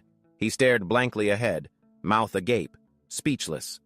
All he could see in Andante's eyes back then was pure coldness. Remembering that, he lowered his head to look at his feet, silently swallowing the words he wanted to say. As the sunset quickly fell, a voice echoed from inside the villa. I'm gonna go out and buy some stuff to bring back for dinner with Fat. Immediately, another voice cut in. Wait, we can just order delivery, you know. A young man grabbed Fat by the collar and started dragging him off. We'll be right back. Hearing this, Jin glanced in their direction. He silently mused to himself. The hierarchy in this guild is surprisingly obvious. Looking at the now quiet scene, he murmured under his breath, now that the loud ones are gone, it's finally peaceful. Quiet. Jin's gaze turned serious as he looked toward the corner, thinking about the person over there. Suddenly, Sandy, fresh from a shower with just a towel draped around his neck, came out and slung an arm around him. What's on your mind? Hyung. Jin turned to look at him and answered, I'm trying to remember all the guild members' names. Sandy glanced thoughtfully to the side. You already know Kuda, right? Next, Sandy glanced at two people sitting quietly nearby. The twins over there, the one on the left is Lydian, and the one on the right is Dorian. They both have serious trust issues, so don't worry about them. Then he glanced somewhere else. The guy sleeping in the corner over there is Cindy. He's usually quiet, but he has episodes periodically. Hearing that, Jin couldn't help but ask with doubt, periodically. Sandy tightened his arm around his neck and said, Yeah, he's a strange one. As you already know, no one in our guild is normal, he continued to chirp in Jin's ear. But why the sudden interest in everyone? Or, have you taken a liking to one of them? With a calm expression, Jin turned to him. We're colleagues, so I should at least remember their names. Sandy turned to look straight ahead. You're so dedicated. But they ignored you first. Just forget about them. Hearing that, Jin's eyes widened in surprise. They ignored me? With a huge smile, he started nuzzling his head against Jin's shoulder like a cat. Hey, pay attention to me. I care about you way more than they do. Jin glanced at Sandy, whose head was still on his shoulder, and asked coolly, "What do you want from me?" His eyes glinted faintly as he looked up, his hot breath ghosting over Jin's neck. "I'm fine with whatever you do." Hearing this, Jin gently raised a hand to stroke Seokni's hair. Looking at his fluffy hair, Jin immediately thought of a kitten. Seokni saw this, smiled, and said, "Looks like you enjoy touching people's hair." Jin gently ruffled his hair and replied, "Not really, but I think I get it now." Suddenly, he caught a faint scent. His eyes widened, a sexy smirk instantly forming on his lips as his gaze, glinting faintly, darted to the side. "I can't take it anymore." He moved his face close to Jin and asked, "Does the commander treat you well?" Hearing that, Jin flinched, confused. "What do you mean?"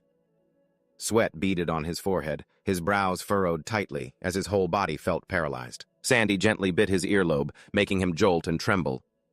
"I thought you didn't want to do anything more than the bare minimum, so what's with this reaction? You don't react like this during normal treatments." He gently pinched Jin's neck, his voice dropping low as he pressed, "If we were binding partners, would you want to take things further? If so, you could choose me as your partner, you know. I would treat you so much better than the commander." Jin quickly leaned away, escaping his embrace, then turned to face him. "Sandy, it's not like that." Next, Sandy forcefully pushed Jin down onto the ground, crying out, "Hyung, treat me!" He leaned down, pressing on top of him, a seductive smile on his lips as he went in for a kiss. Just then, Lydian rushed to his side, shouting, "Don't you dare!" Hearing this, Sandy's face contorted in annoyance. He scowled and yelled, "What the hell, Lydian?"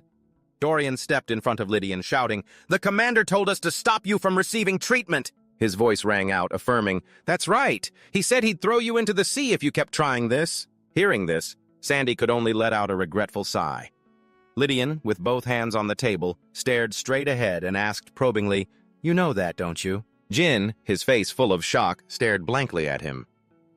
"You are not allowed to lay a single finger on Hyo Seop." Sandy immediately sat up, raising a hand defensively. "Come on, nobody did anything." Hearing that, Lydian shot back, "You were about to!" With one hand on his hip, he denied it. "No, I wasn't." Dorian, beside him, immediately added, "You definitely wanted to. You would have continued if Lydian hadn't stopped you." Sandy's eyes widened as he yelled forcefully, "I didn't even touch him, and neither of you are his binding partners. So why do you keep meddling in my business?" Lydian rested his chin on his hand and reminded him, "Because his binding partner told us to. He wants us to stop anyone from asking Hyo Seop for help or anything else. Furthermore, while he's away..." Dorian raised a finger to add, "He said he'd pay us 10 million won for every intervention." He heard the two of them talking. He was furious. "Should I tell the commander that he tried to kiss Hyo Seop?" Sandy scowled, so angry he clenched his teeth, listening to the two of them chatter. "Lucky me, I just earned 10 million won. Sweet. Maybe I'll use it to buy new ammo." Lydian turned his head, holding up two fingers to negotiate. "But Sandy, I won't tell the commander if you give me 20 million won. What do you say?" Dorian added with a calm face. "It'd be better for you. The commander is terrifying when he's angry. You're rich anyway, just sell one of your stones." Sandy looked down, cutting them off in a cold voice. "That's enough, you brats." Lydian frowned and muttered under his breath, "Come on, just pay the 20 million. Dorian, beside him, also frowned, clamoring, "You have to pay up." In the end, he couldn't hold back any longer and roared, "You bastards!" The fangs in Sandy's mouth quickly lengthened. A roar erupted from his mouth. Dorian immediately drew his gun, calmly calling out, "You want to fight? We don't mind." Lydian also gripped his gun, chiming in, "That's right. We've been bored lately." On the other side, Jin tugged at his collar, letting out heavy gasps. "I can't breathe." He then jolted upon hearing a loud shout. "Stop!" Coda quickly approached, yelling loudly, "The commander will be back soon! Knock it off, you guys!" Lydian raised an eyebrow, looking over. "Why should we?" he asked. Dorian also turned his head. "Yeah, why?" He looked straight at the two of them and exclaimed, "Because you two started it!" Lydian pointed toward the heavily panting Jin, tattling, "We just told the truth. Seokni tried to take advantage of him." Coda closed his eyes, shook his head gently, and called out, "If that was really his intention, he wouldn't have done it here." Hearing that, Dorian immediately retorted loudly, "You don't know him!" Sandy isn't the type to care about time or place. Without turning around, he reached out to support Jin. In any case, nothing happened. Actually, your aggressive energy is what's suffocating Hyoseop. He gently patted the boy's shoulder, adding, "The commander asked me to let him know if anyone threatens Hyoseop." In the next moment, Koda looked up, staring at the two of them as he asked, "Can I consider this a threat?" The two brothers, Leiden and Dorian, clicked their tongues. They turned and walked away. Koda glanced nearby. He saw Seokni also storming off in a huff. After a moment, he glanced at Jin beside him and asked, "Are you okay?" Hearing him, he turned and replied softly, "I'm okay. Thank you, Koda." Koda closed his eyes and gently shook his head as if to say it was nothing. Seeing this, he immediately looked down. He let out a sigh. Things could have gotten much worse if Koda hadn't been there. But what did they mean by a bonded partner? Just then, Jin looked up and called out softly, "Koda." He stared into his eyes and questioned, "Did the commander really tell you to report to him if someone threatened me?" Jin's eyes widened in surprise when Koda affirmed, "Yes." He looked straight at him and calmly explained, "Because the commander is my bonded partner." Jin looked down, recalling the moment Sandy held him, and thought to himself, "No wonder he said those things to me, as if I already had a bonded partner." An image of his back suddenly appeared in his mind. "It seems like everyone thinks my bonded partner is Andante." Jin's brow furrowed in confusion. Why would he lie like that? I already told him I don't need a bonded partner. He thought back to that moment, wondering with doubt. So, the reason he refused treatment wasn't simply because he dislikes me? Jin sat still, his mind racing uncontrollably.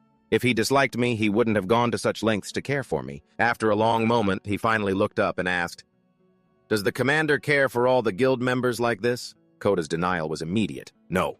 This is only because you're his bonded partner."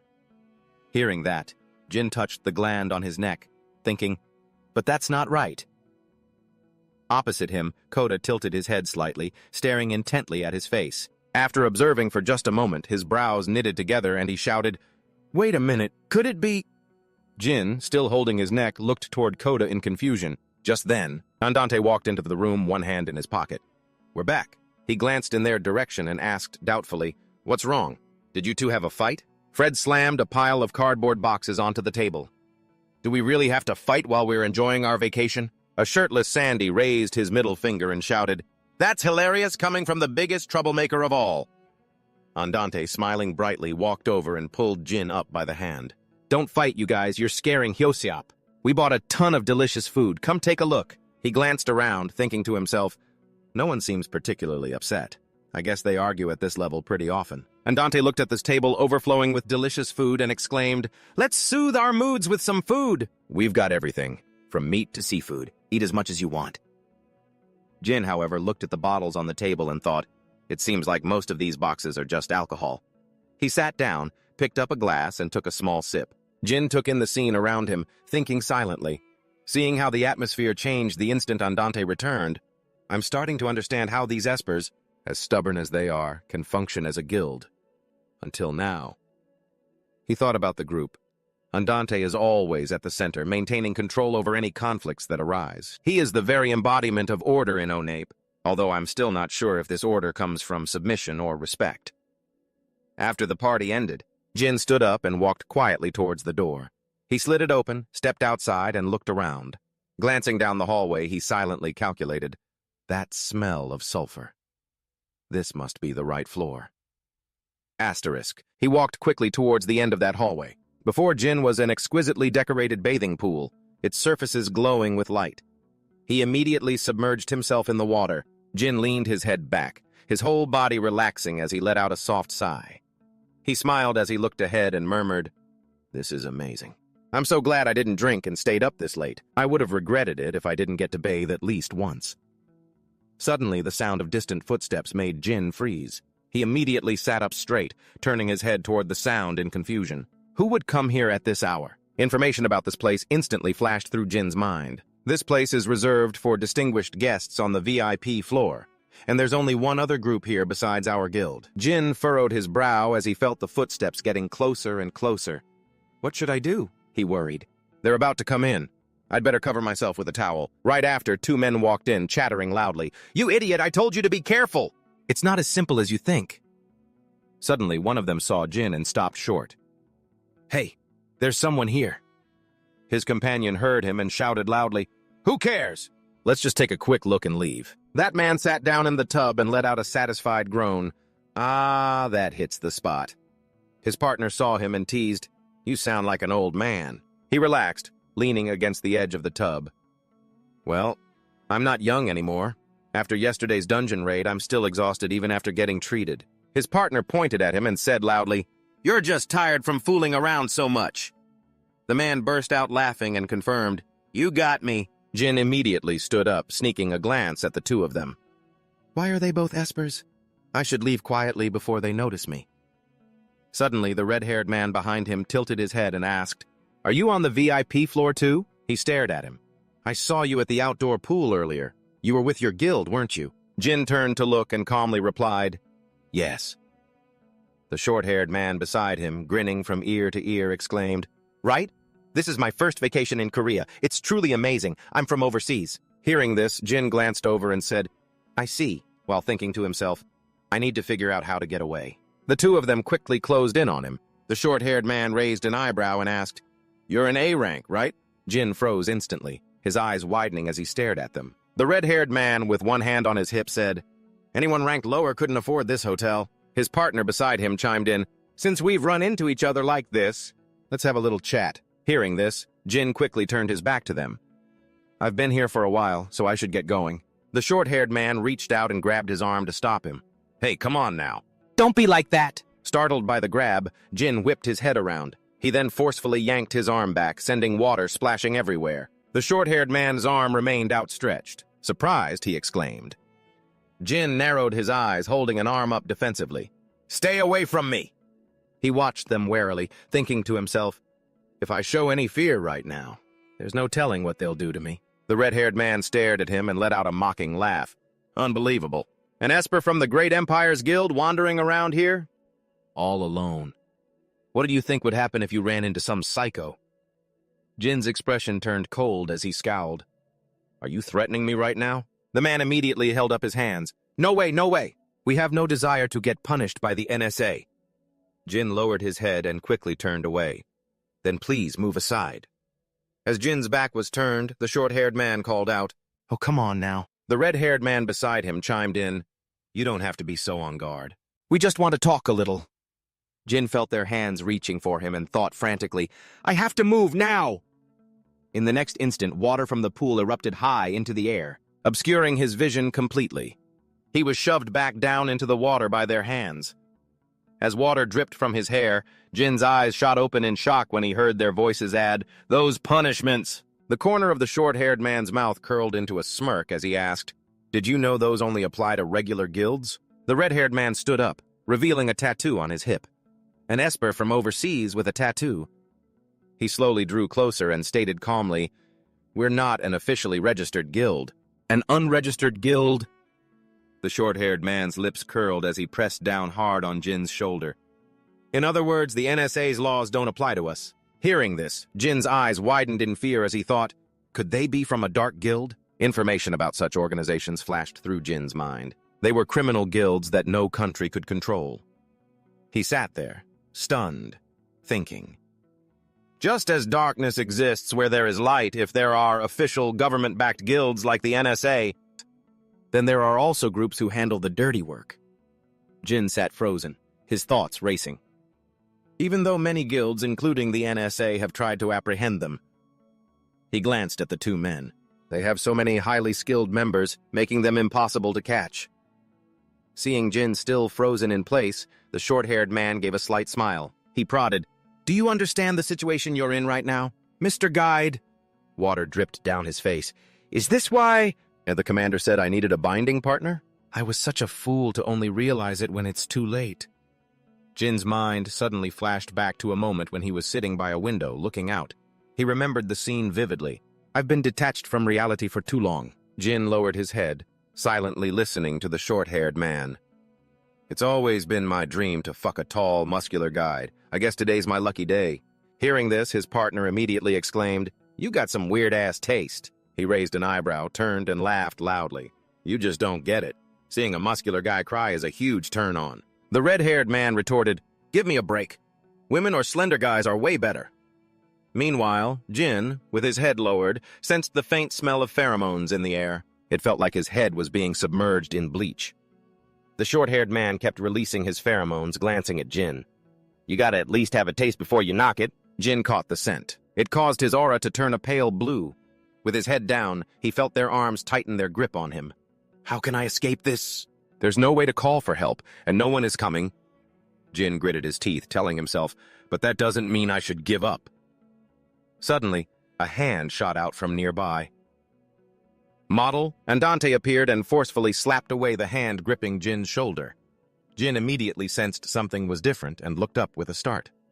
He glanced over in that direction, thinking in astonishment. My mind suddenly cleared. Right after, Andante looked down at Jin, smiled, and asked, "You still here, sweetie?" The two men across from them heard his voice. He asked gently and caringly, "Are you okay?" Jin immediately closed his eyes and let out a soft sigh. "Yes." Andante raised his arm, quickly wrapping it around Jin's neck and leaning in close. He murmured, "Did you skip the drinks earlier because you wanted to come to the spa? You should have told me. I would have come with you." Jin lowered his head and replied softly, "I'm sorry." He placed a gentle kiss on Jin's hair, his eyes flashing with a cold light as he glanced at the two men. "Don't worry. What matters is that I got here just in time." Andante gently released his arm with a sigh. "Having such an attractive guide by my side just keeps attracting all sorts of pests. This has happened before." His eyes flashed with a sharp, cold light, and the corner of his mouth curved into a sarcastic smile. "And now, it's happening again." The short-haired man's expression immediately darkened. He demanded loudly, "Who the hell are you? How did you get in here?" "That's right." Hearing this, Andante calmly replied, "I walked in, of course." The red-haired man shouted, "That's not what we're asking. How did both of us not even notice you walking in?" Andante, looking completely calm, raised a hand to clean out his ear.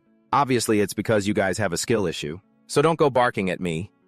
The two of them looked as if they'd been struck by lightning, gritting their teeth as they asked, "Are you being serious?" The short-haired man shot him a look and yelled, "You have no idea who you're messing with." Andante, still completely unconcerned, asked, "A moment ago you said something about an unregistered guild, didn't you? Is it because you're all too weak to get registered? Is that it?" He gave a broad smile and a shrug, his voice dripping with contempt. "And yet you still recklessly go after my guide? What a bunch of bastards," the red-haired man cursed angrily. "Bastard?" The short-haired man immediately threatened, "We could kill you right now, and no one would ever find out." He grit his teeth hard and threatened loudly, "Watch your mouth! Killing a despicable piece of trash like you is nothing for us members of the Dark Guild." Hearing that, Andante couldn't hold it in any longer. He let out a snort of derisive laughter. His eyes flashed gold and the corners of his lips curled up as he repeated, "The Dark Guild?" The two men opposite him frowned, stunned, as they heard Andante's voice ring out. "Sorry, but it's just so ridiculous that you guys would introduce yourselves as members. I mean, the Dark Guild? Come on." "If that were me, I'd take that secret to my grave out of sheer embarrassment." The short-haired man, enraged, raised his arm and charged straight at him. "You bastard!" Seeing this, Andante couldn't help but let the corners of his lips curve up. "Let me tell you guys a little something." His next words made the charging man freeze in his tracks. "If you guys really belong to the Dark Guild, then soon enough, your arms and legs will be thrown to the dogs." Andante stood calmly in place, hands in his pockets, and continued with a smile. "As for your other parts, they'll be butchered and displayed in the middle of Seoul. And once your corpses have rotted, and they'll be thrown into dungeons as monster feed, you'll forever be a cautionary tale for your colleagues." The short-haired man's eyes widened as he thought in shock. "What the hell? It sounds absurd, but it's sending shivers down my spine." The corner of Andante's mouth twitched up into a smirk as he continued, "And that's not all." Hearing his cold voice, Jin also turned his head with a start to look at him. "Your entire families will be imprisoned and forced to produce medicine for other espers, until their very last breath, and it will all be your fault." The short-haired man heard this and thought in terror, "This guy is completely insane. Stop spouting nonsense!" Andante, a broad smile on his face, tilted his head slightly and asked, "You think that's nonsense?" The man immediately turned and headed for the edge of the bath. "He's fucking crazy. I'm not getting involved with a psycho." Jin stared blankly after the two retreating figures, while the man beside him still had a smile on his face. He leaned down and said gently, "Well, problem solved, huh?" Jin turned to look at him and asked tentatively, Did you just say all that crazy stuff to make them leave? Hearing that, Andante denied it. Not at all, I was telling the truth. He turned his head to watch their retreating figures and explained, "The Dark Guild is notorious because they operate in the underworld and avoid the public eye.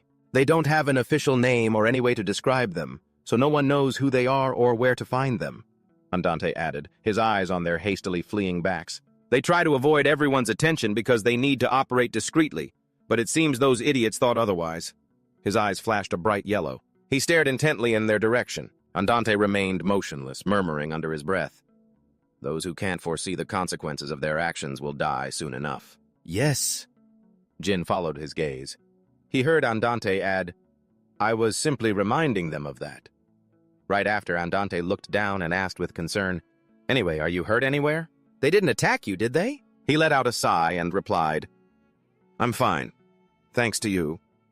Jin closed his eyes, bowed his head, and reproached himself in a small voice. "Thank you so much, and I'm also very sorry. It seems I've caused you a lot of trouble." Andante put both hands on his hips and laughed loudly. "No need to apologize. It's not even your fault. It's my job to protect my guide." Jin lowered his head, a flicker of sadness in his eyes. "No matter how you look at it, I'm so indebted to him now." Andante's voice immediately rang out beside him. "I've received my reward for helping you." Jin's eyes widened in surprise. When Jin looked up, he saw Andante smirking, staring right at him. The next moment, he made OK signs with both hands, put them over his eyes, and gasped dramatically. That's when Jin realized what was happening, and his whole face flushed red. Jin yelped and immediately pulled his towel up to cover himself. Seeing this, Andante covered his own mouth to stifle a laugh, teasing, "Covering up like that just makes you look even more tempting." His gaze was drawn to the mark on Jin's chest. "And it looks like I'm seeing something." Andante touched his chin, staring at the spot, and added, "That I'm not supposed to see." Jin wrapped the towel tightly around himself. "It's just, I'm not used to people seeing my body." Andante, resting his chin on his knee, replied, "I get it." He gently unbuttoned his shirt, revealing the wound on his chest. "I completely empathize with you," he said. Next, Andante reached down and quickly unzipped his pants. He took off his shirt, revealing a toned physique and a fresh red wound in the center of his chest. Jin turned his head to stare at Andante's chest. His wound looked much better. Did he get help from another guide? A slight smirk played on Andante's lips as he teased softly, "So, why don't we enjoy the spa together? As men? I think this might help you feel less awkward." Jin sat still, watching Andante get into the pool, and agreed, "All right." As soon as he stepped in, water splashed everywhere. Andante wiped the water from his face. Jin silently watched his back, not moving an inch. He gently clutched the hem of his clothes under the water, thinking, "I want to get out of here right now, but this towel isn't big enough to cover my lower half, and I don't want to trade that for exposing my chest to him." Then Jin's eyes fell on Andante, who was brushing his hair back, looking radiant. And he's not the polite type who would just turn away either. I guess I'll have to wait for him to leave first. The steam from the hot spring rose quickly, and the space was incredibly quiet. After a moment, Jin couldn't help but call out in a small voice, "Sir!" Andante turned to look at him and answered. Jin looked straight at him and said loudly, "The other members of the guild said that I have a bonded partner, and that it's you." His face was calm, completely unfazed as he replied, "I told them that on purpose." Andante stared at Jin. He explained, "They're the type to go crazy the moment they hear a new guide doesn't want a bonded partner. Honestly, I can't trust a single one of them." His voice continued to echo, "And you're only realizing that now? I thought you would have known since you were treating Fred." Hearing this, Jin's eyes widened in surprise. I didn't know anything at all." Jin recalled Fred, dazed. He thought to himself, "So, he protected me by pretending to be my bonded partner." Thinking back, when I was giving Fred emergency treatment, he seemed especially wary of Andante. I just thought it was because he was the commander, but I never expected. Andante walked quickly towards him, step by step, and asked, "Does this make you uncomfortable? If you want to choose someone else as your bonded partner, then clearly I'm at fault." Hearing this, Jin raised both hands and waved them dismissively. "Not at all. I'm just grateful, that's all." He looked down at the water's surface, thinking to himself, he could have easily blamed me after what happened, since I was the one who refused to have a bonded partner. But everything turned out so differently than I expected. I don't know what to say. Andante leaned against the edge of the pool, gently comforting him. Come on, don't worry about it. I'm actually incredibly grateful that you've become a part of this guild. Jin's thin lips trembled slightly as he spoke in a small voice. But you didn't accept treatment from me. He stared intently in Andante's direction, asking hesitantly, Are you dissatisfied with me? Hearing this, Andante's eyes widened in surprise. He leaned back against the pool's edge, tilted his head to the sky, and burst out laughing. No way! No! How could I possibly be dissatisfied with an S-class guide? But Jin wouldn't let it go, pressing on. Then why did you refuse treatment from me? Do you already have another half? Andante closed his eyes and smiled, denying it. No, it's not like that. He closed his eyes, his whole body relaxing, and explained, It's just, I really don't like it. Hearing that, Jin was so shocked he couldn't help but exclaim, What? Andante then turned to look at him and continued, I don't like receiving treatment. It makes me feel dependent on a guide. And I don't like the feeling of someone touching my body. At that, Jin, looking completely baffled, replied softly, I see. He looked at Andante's relaxed face and thought, Whether you love it or hate it, treatment is a matter of life and death for an Esper. How can he refuse it as if he were turning down food he dislikes? Jin's gaze shifted to Andante's thin lips. He should understand that danger better than anyone. Andante placed both hands on the edge of the pool. I've always lived like this, so don't worry. They've created some pretty good drugs these days, enough to help me survive. Hearing this, Jin immediately understood, so that's what helped his wound heal a bit. I'm glad it's not because he dislikes me. But Jin's face was filled with sadness, an unconcealable worry. This doesn't change the fact that Espers need treatment to survive. Basically, refusing treatment is almost like saying, I'm ready to die at any moment. Seeing his expression, Andante smiled and asked, What's wrong? Are you worried about me? His voice echoed throughout the area. Treatment is directly related to your life. Yes, I suppose I'll accept treatment when I'm actually on the brink of death. I don't want to die just yet. A smirk played on Andante's lips. His eyes flashed with a golden light as he glanced sideways. His gaze immediately fell on Jin's muscular shoulders and arms. Andante's voice called out, making Jin look over. Actually, Hiroseo? He smiled brightly, leaning his face in close. I think I'll accept it, if you agree to let me pin you down. Hearing this, Jin pressed his lips together, hesitating to answer. Seeing this, Andante just smiled slightly, then turned away. Honestly, you look so sexy, I might not even realize you're treating me while we're doing it. He raised a hand and laughed loudly. But I'm not asking you to do that or anything. Relax. I'm just saying. Jin's eyes widened as he wondered, is he serious? Or is he just messing with me? Jin pulled the towel wrapped around him tighter, closed his eyes, and sank half his face into the water, staying perfectly still. Whatever, he thought. After a long while, Jin snapped awake with wide eyes. Ah. Dante, seeing that he had opened his eyes while on his back, spoke with concern. You're awake? Jin asked uncertainly.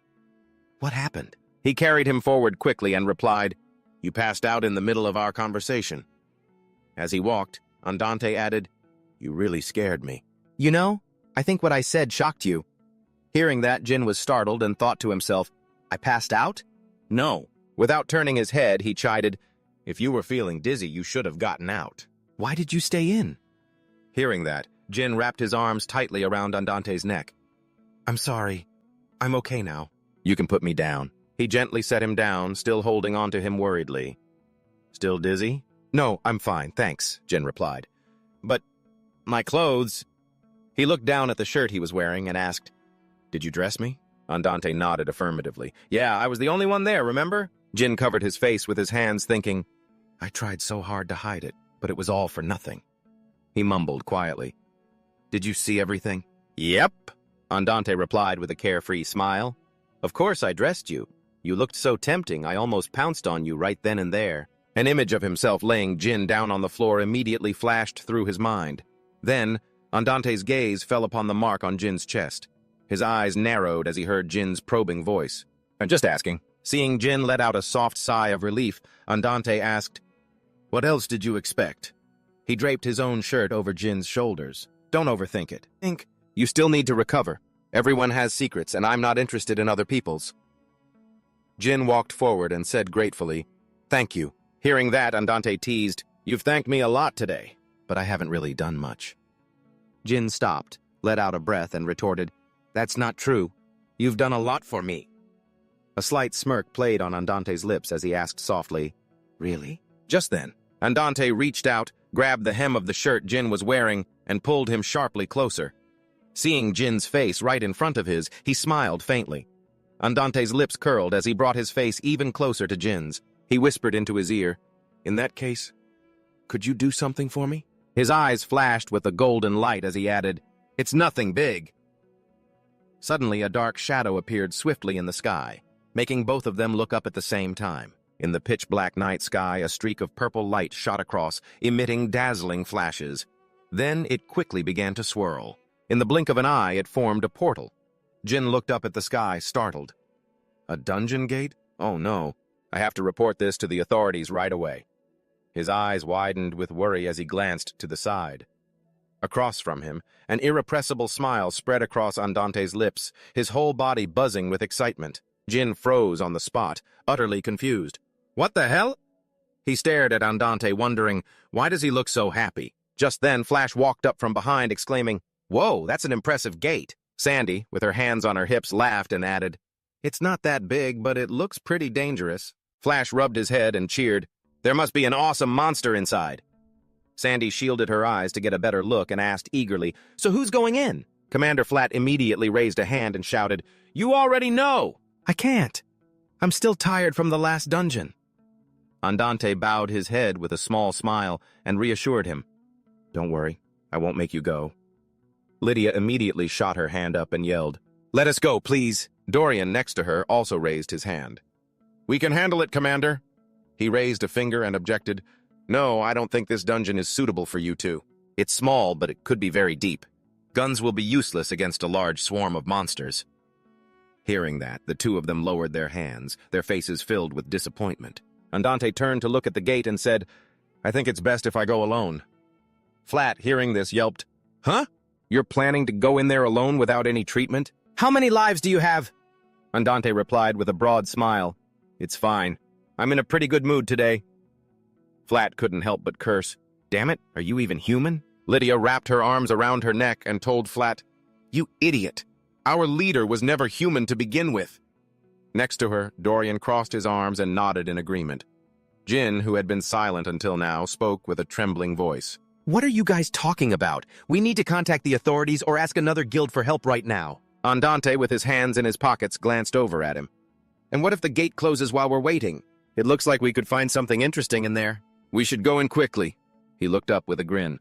"Looking at its size, I'm guessing it's a C-rank dungeon." Jin heard this and asked doubtfully, "Key rank?" "Model. But you just said it's very deep inside." From inside the Hellgate, a purple light glowed and a growl echoed out. His face went pale as he tilted his head back to stare at it. "That scary thing is just a C-rank." Andante, with a big smile on his face, patted his own chest reassuringly. "Don't worry, I've cleared out low-level dungeons by myself plenty of times before. I'll make it quick." Then he looked over at the group and instructed, "Take good care of Hayosiop while I'm gone." Sandy immediately shot his hand up with a cheerful reply, "Roger that, boss." Right after, Andante dashed straight into the Hellgate. Jin watched his figure disappear inside the gate, worried. Will he really be okay? Suddenly, a mocking voice sounded by his ear, making him widen his eyes. "That guy's definitely gonna die." Jin turned his head to see the red-haired guy from before, smirking with both hands in his pockets. "I'll bet 100 million he gets completely wiped out." Flash raised an eyebrow, turned his head, and asked, "Who are these guys?" The silver-haired guy smirked and laughed. "You'd be shocked if you knew who we were." He didn't even pay them any mind, laughing as he said to Sandy, "Want to bet on when the commander will be back?" Sandy held up one finger and shouted, "You bet! I bet 1 hour!" Those two stared wide-eyed, frozen in place, as they listened to Flat's group making a scene. Are these guys insane? How could that guy possibly clear a dungeon in 1 hour? "Come on! He went in alone, so there's nothing that can slow him down." Flat, with an excited look on his face, shouted loudly, "He just cleared a dungeon 2 days ago!" "You idiot! I bet 3 hours!" Sandy, not backing down, yelled back, "You're the moron! A C-rank dungeon is nothing for him. He won't even break a sweat." Then he let out a breath and added, "He'll probably just laze around in there. Maybe toss out a few debuffs at the entrance." Hearing that, Flat was startled and asked, "Really?" Sandy smirked, pointing a finger at him. "It's obvious. Since he brought you along, he must have wanted you to be a distraction. Hearing this, Flat's eyes went wide with shock as he asked back, "But I thought the plan was just for us to find a way through." He immediately flew into a rage, screaming, "What? So I was the only one working my ass off that day?" Sandy held up both hands and shrugged. "Idiot." Flad clutched his head, grinding his teeth. "Just wait until I see him again." Commander Lydian calmly scolded, "Idiot." Dorian also glanced over and chimed in, "Moron." Watching the four of them, Jin whispered with a sigh, "Are they really not worried about the commander at all?" The short-haired guy, who had been ignored until now, angrily shouted, "You bastards! Every last one of you is pissing me off!" His voice lowered as he yelled, "You're just a bunch of C-rank failures!" Hearing that, Jin pointed over there and asked, "Do you know them, Hyung?" Jin also looked over and replied, "I've seen their faces around." The two stood still. They heard the short-haired guy's noisy rant. "They say the most ignorant are often the bravest. Why would you send your commander straight to his grave like that? That guy's probably been torn to shreds by now." Jin flinched, his whole body freezing as he heard the two of them carrying on. "Come on. I mean, there's no way he could know the dungeon is an S-rank." He lowered his head and asked in a small voice, "An S-rank dungeon? What are you talking about?" Jin glared over at the two of them and snapped, "Keep it down! Besides, the commander clearly said it was a C-rank dungeon." The red-haired guy's lips curled up as he let out a snort of laughter. S-rank dungeons can't be judged by their size. You're so naive to think that dangerous dungeon is just a C-rank simply because it's small. Hearing this, he lifted his head and looked towards the Hellgate. "Wait, then—" Jin stared blankly at it. "I never want to experience that again." His hands, hanging by his sides, wouldn't stop trembling with fear. "That's why I chose this guild. Because I thought it was safe." Koda quickly walked over to Jin and called out, "Hyoseop!" Lydian also gripped his arm tightly, comforting him. "Relax, everything's going to be okay." Sandy next to them also said with a bright smile, "Hyung, like I said before, you really don't need to worry about the commander. He'll be back in 1 hour just like I said." The short-haired guy over there smirked and chuckled, mockingly. 1 hour? Please, that guy will be dead before he ever comes back. Hearing that, Flat shot him a cold glare. He walked step by step until he was right in front of him. "I heard what you guys said earlier. 100 million for our commander getting completely wiped out, right?" His voice was full of provocation. "That's right, so what?" Flat ignored him and continued, "All right then, let's bet. I bet 100 million that he'll live." Sandy, beside him, also held up a finger and said with a smile, "I'll bet the same." The short-haired guy crossed his arms and laughed loudly. "Fine by me. I'll even give you guys 1 billion won if that guy is still alive." Flat held up 2 fingers and asked, "If you both bet 1 billion, that's 2 billion total, right? Hey, you twins, you in?" Lydian immediately joined in. "You bet I am. I'll bet 900 million. Dorian glanced over and called out, "Me too, I bet 900 million. As soon as it was recorded, Flat tossed the recording device towards the two of them and yelled, "You guys bet the most. So you have to make sure you collect all their money and give each of us 100 million. Okay." Jin, watching from the side, frowned and thought to himself, should we really be making bets at a time like this? We're talking about the commander's survival here. At that very moment, the Hell Gate high above let out a loud bang and began to rapidly close. Hearing it, he instantly looked up, his eyes widening in disbelief. The gate is about to close. Hey everyone, this creator is starving for likes. Enjoy the story, folks. If you like it, please support me with a like. And for any newcomers, leave a sub so we can see each other again. Ha ha ha. Standing before the gate of death, Jin was worried. Once it closed, there would be no escape. He had to get out of there. Just then, a member of the Dark Guild spoke up sarcastically. I knew it. There's no way he's coming out of there alive. Probably couldn't even last 30 minutes. How embarrassing. Amidst the tense atmosphere, Jin anxiously looked all around. We have to do something. Watching the chaotic energy, Sandy analyzed with extreme rationality. Rushing into a closing gate is not a good idea. Besides, when he's fighting alone, the commander, it is likely using a lot of his strength. If we go in, we'll just get in his way. Hearing this, Jin was stunned, wondering to himself, then what are we supposed to do? Suddenly, the gate began to shake violently. Seeing this, he was shocked and screamed internally, "No!" Jin looked around in a panic. Why is everyone just standing around watching? The gate flickered more and more unstably in midair. He watched, pale and dazed. Then, Jin sorrowfully lowered his head, powerlessly accepting the harsh reality. In a situation like this, I guess there's nothing I can do. Jin choked up, lost in his tangled thoughts.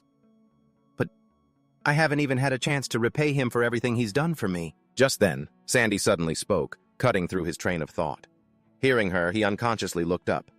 A tearing sound ripped through from inside the gate as air and wind swirled together. A hand suddenly shot out and grabbed the edge of the rift. From the dark abyss, Andante stepped out majestically and gave a radiant smile. I'm back. Overcome with emotion as if witnessing a miracle, Jin collapsed to his knees. He's alive! He walked over and teased, So how did it go? Pretty intense, huh, Commander? As soon as he finished, he replied with a smile, Not too bad. After that, Andante thoughtfully looked at the cut on his palm. A second later, blood suddenly spurted out and ran down his arm. Andante smiled and added, But it was a bit tough. Flash's eyes widened in admiration. A bit? He scoffed jokingly. I thought it would take you at least an hour. You're a real monster, Commander. He smirked, smugly accepting the praise. Thanks for the compliment. At the same time, the stunned members of the Dark Guild cried out, No way! Andante bluntly mocked them. You guys are still here? Tough little bugs, aren't you? They looked at each other in terror, ashen-faced. An Esper who could clear an S-rank dungeon alone and survive, that could only mean... Seeing the group planning to make a quick getaway, the twin brothers spoke up to stop them. Where do you think you're going? They calmly blocked the path. You have to pay up. That's right. You guys each owe us 1 billion. Watching the losers, their faces drained of all color, Sandy remarked, Serves them right for betting against those troublesome twins. Flash agreed scornfully. What can you do? Life's tough for idiots. He then walked over and asked, Did you find anything useful in there? Andante stated frankly, I'll give you the details tomorrow. For now, I'm a bit tired after clearing that dungeon by myself. Just as he was about to dismiss everyone, Jin suddenly grabbed his arm. All right, let's go. He saw the bleeding wound and cried out in alarm, his heart clenching. Commander, you're back.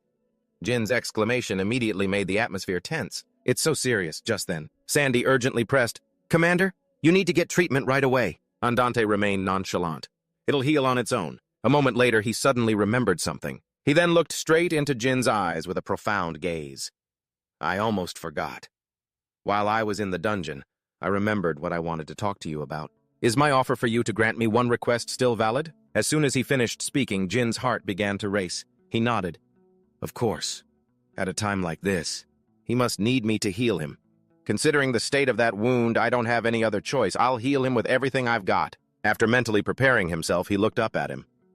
As long as it's not going all the way, it's fine. Please, tell me what it is. Without hesitation, Andante asked, Can you keep this a secret? Jin stared blankly for a moment, then agreed. Yes, of course. A second later, he was stunned by the strange request, as the man winked and instructed, I want to keep the appearance of the gate and my entry into it today a secret. Hearing this, Jin froze, asking suspiciously, Why are you asking me for this favor instead of for treatment? Andante questioned him back, making him flustered. Why would getting treatment from you become something I have to beg for? You're our guide, after all. Jin, embarrassed, explained awkwardly, Well, yes, that's true. You don't have to see it as a favor you need to ask for, but... He trailed off, scratching his head. All right. I won't tell anyone. I don't know why I even thought of that, Andante said, turning to change the subject. Thanks. You're the best. We're leaving in this morning, so let's get back to our rooms. Jin stubbornly followed behind him. So, when are you going to get treated? Tomorrow morning will be too late. Andante looked confused. Treatment? What treatment? Jin grabbed him and demanded, You're not planning on getting treated? You just said I didn't have to ask you for it. Andante stated his position firmly. Exactly, because I don't need it. He repeated his earlier warning. I already told you at the spa. I don't like receiving treatment, so don't worry about it. Meanwhile, Jin stubbornly stepped forward. Yes, but the situation is different now. You're seriously injured. A moment later, Andante emanated a crushing pressure and gave a final warning. Let me remind you one more time. Don't worry about me! As soon as he finished, Jin yelled in desperation, If an Esper doesn't receive treatment, they'll go berserk! The man replied nonchalantly, I know. Without pausing, Jin tried to appeal to his reason. But once you lose control, it'll be just like before. Everything will be over. Just then, Andante growled his name, and the air seemed to freeze. Hayoseoff! He glared like a crazed animal. How many times do I have to say it for it to get through your head? Then Andante declared with a hateful tone, regardless of my condition or my guide, I hate receiving treatment from anyone, even an S-class like you. His piercing golden eyes threatened to devour him whole. So can you just stop now? If you keep this up, I'll really lose it. Faced with the harsh rejection, Jin stood frozen. He cut me off. He stared at the man's lonely back, a wave of fear mixed with sorrow washing over him. I know I shouldn't suggest it again. Jin shuddered, realizing a horrifying truth. But his eye color. At the same time, painful memories of other espers flashed through his mind, the ones who went berserk. Never forget, these are the eyes of an esper on the verge of an outburst.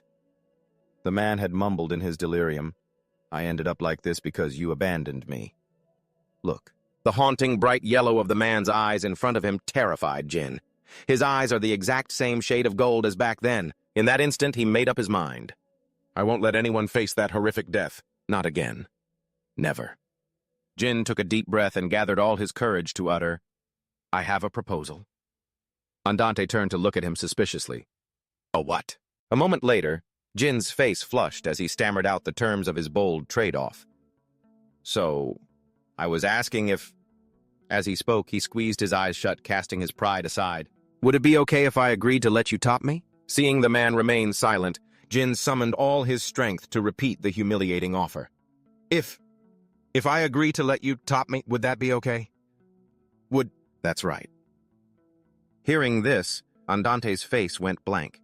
He was stunned for a moment, then a wicked smirk played on his lips.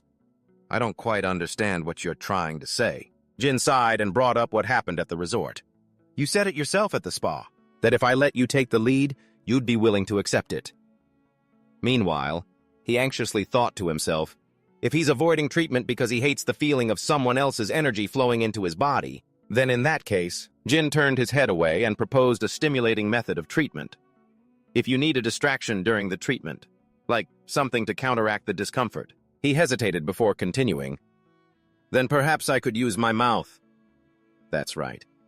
Hearing this, Andante let out a soft chuckle. He stepped closer, staring into Jin's trembling eyes. Do you have any idea what you're saying? Next, Andante roughly grabbed Jin's chin, forcing it up. He leaned in close and whispered a possessive threat. You have no idea what I could shove into this mouth of yours. But, as Andante said his name, Jin caught the thick scent of rust. Hayoseoff, the smell of blood. At the same time, the man gave a lewd smirk. What you just said sounds a lot like you're inviting me to bed. Andante pressed his body against him, his breath thick with a dangerous scent that filled the space. Am I right to interpret it that way? Jin pressed his lips together, speechless. A second later, he nodded, accepting the trade. Using my mouth is fine. After all, I'm a guide. Hearing this, the man burst out laughing. Andante stared at him with amusement. I thought I was a sharp judge of character. But you're hard to read. He tightened his grip on Jin's chin and recalled his previous impression. When I heard you say you didn't need a binding partner, I thought you were a player. But then you act like a total virgin. With Anante's spicy teasing and the dirty things he was saying, Jin, completely overwhelmed, nervously looked away. He could only stand there and take it. Was he just going to keep squeezing his face like this? The air was getting too heavy. Jin opened his mouth to speak, but Andante's gaze dropped to his small lips as he made a dark remark. But there's one problem. If you tried to take it all in that tiny mouth, it would tear. After imagining the scene, he chuckled teasingly. Then you wouldn't be able to eat your little octopus sausages. It's fine, Jin answered firmly. Seeing his determination, Andante asked coldly, You really want to treat me that badly, huh? Jin nodded, confirming, Because you're in danger. Seemingly moved by his sincerity, he let out a soft sigh. Is that so? Jin emphasized again. Yes. At that, Andante finally released his hand and conceded, I get it. In that moment, he leaned down and agreed, Fine, I'll accept your help. You sure know how to charm a man, don't you? But I'll be putting something else in your mouth, Andante mused, implying, a commander shouldn't be tearing the mouth of his own subordinate, now should he? Seeing his unusual silence, Jin began to worry about what was coming next. What are you thinking about? The words had barely left his mouth when Andante placed a soft kiss on Jin's lips. After feeling the touch of skin, he tried to reassure himself with an optimistic thought. This is better than what I imagined. However, the sly man skillfully slid his tongue inside, startling Jin. Andante led perfectly as their two wet tongues met. Mesmerized, he clung to Andante's sturdy shoulders. The cunning Andante slid deeper, causing Jin's body to suddenly stiffen amidst a hazy, fragrant smoke. He began to feel his head spin. "I keep smelling this strange scent," Jin gasped, as if the whole world was turning upside down before his eyes. "I'm so dizzy." He panted with exhaustion. Just then, Jin shuddered, feeling as if he were being powerfully invaded. He thought dazedly, "It's like he's swallowing me whole." Jin was lost in the passionate kiss. He groggily, slowly opened his eyes to look around. Meanwhile, the strength in his body was suddenly draining away. "He's draining me so fast, I think the side effects are kicking in." A numbing sensation spread throughout his body, making him unable to control his limbs. "My fingers are starting to stiffen." At that moment, Andante gently pulled Jin's head back. Faced with such a brutal possession, his chest tightened. "I can't breathe." After trying to resist to no avail, Jin struggled to push him away. "I'm at my limit." However, Andante refused to let go, instead thrusting his tongue deeper. He sucked greedily while his hand slid downward. The moment they broke apart, Andante had completely lost control. "I can't hold back anymore." Just then, his eyes turned a brilliant gold. Jin's eyes widened in panic. "What? But I've healed him so much already." Feeling his Esper instincts surging too powerfully, Andante closed his eyes and swore, "Damn it." Then he resumed their passionate kiss. He felt the energy in his body being sucked away as if by a black hole. Jin was stunned. "My energy is flowing into him against my will." He sobbed, wondering, "Is this forced treatment?" Jin's hand trembled violently as he let out a weak plea. "Commander, I can't." Andante paid him no mind, sucking directly on his lips. Jin's eyes grew hazy and dim, unsure of what to do next. He lost his balance and fainted. Seeing him like that, he asked doubtfully, "What's wrong?" Andante lifted Jin's body and made a decisive offer. "Let's just go all the way, shall we? Maybe that'll satisfy me a little." He looked into Jin's tear-filled eyes and gave a triumphant smile. "You don't look like you hate this either." But amidst the storm of desire, Andante whispered a promise. "What do you say?" "I'll be gentle." Feeling his strength completely depleted, Jin stammered his refusal. I can't anymore." Hearing this, he bit Jin's lip to silence him and continued their dramatic game. Thinking fast, Andante buried his face in Jin's neck and inhaled greedily. "The scent you're giving off is so strong, just a little more." Meanwhile, Jin's mind was completely blank. "This scent, I can't think straight at all." Just then, Koda stepped forward to intervene. "Commander, you should stop now!" Hearing that, he slowly loosened his grip. Jin, exhausted, was panting heavily. Andante stroked his hair and sighed, frowning. "This is bad." Seeing Jin had passed out, he gave an order. "Take care of him, Koda." At the same time, Fred spoke up reproachfully. "You were too rough with our guide." Sandy agreed, adding her opinion. "I thought you were going to eat him alive." Andante laughed and made a protective declaration. "Don't say that. I wouldn't kill Hyoselp." He looked at him, his eyes still holding a glimmer of light. He asked with concern, "Hey, but why are your eyes still like that?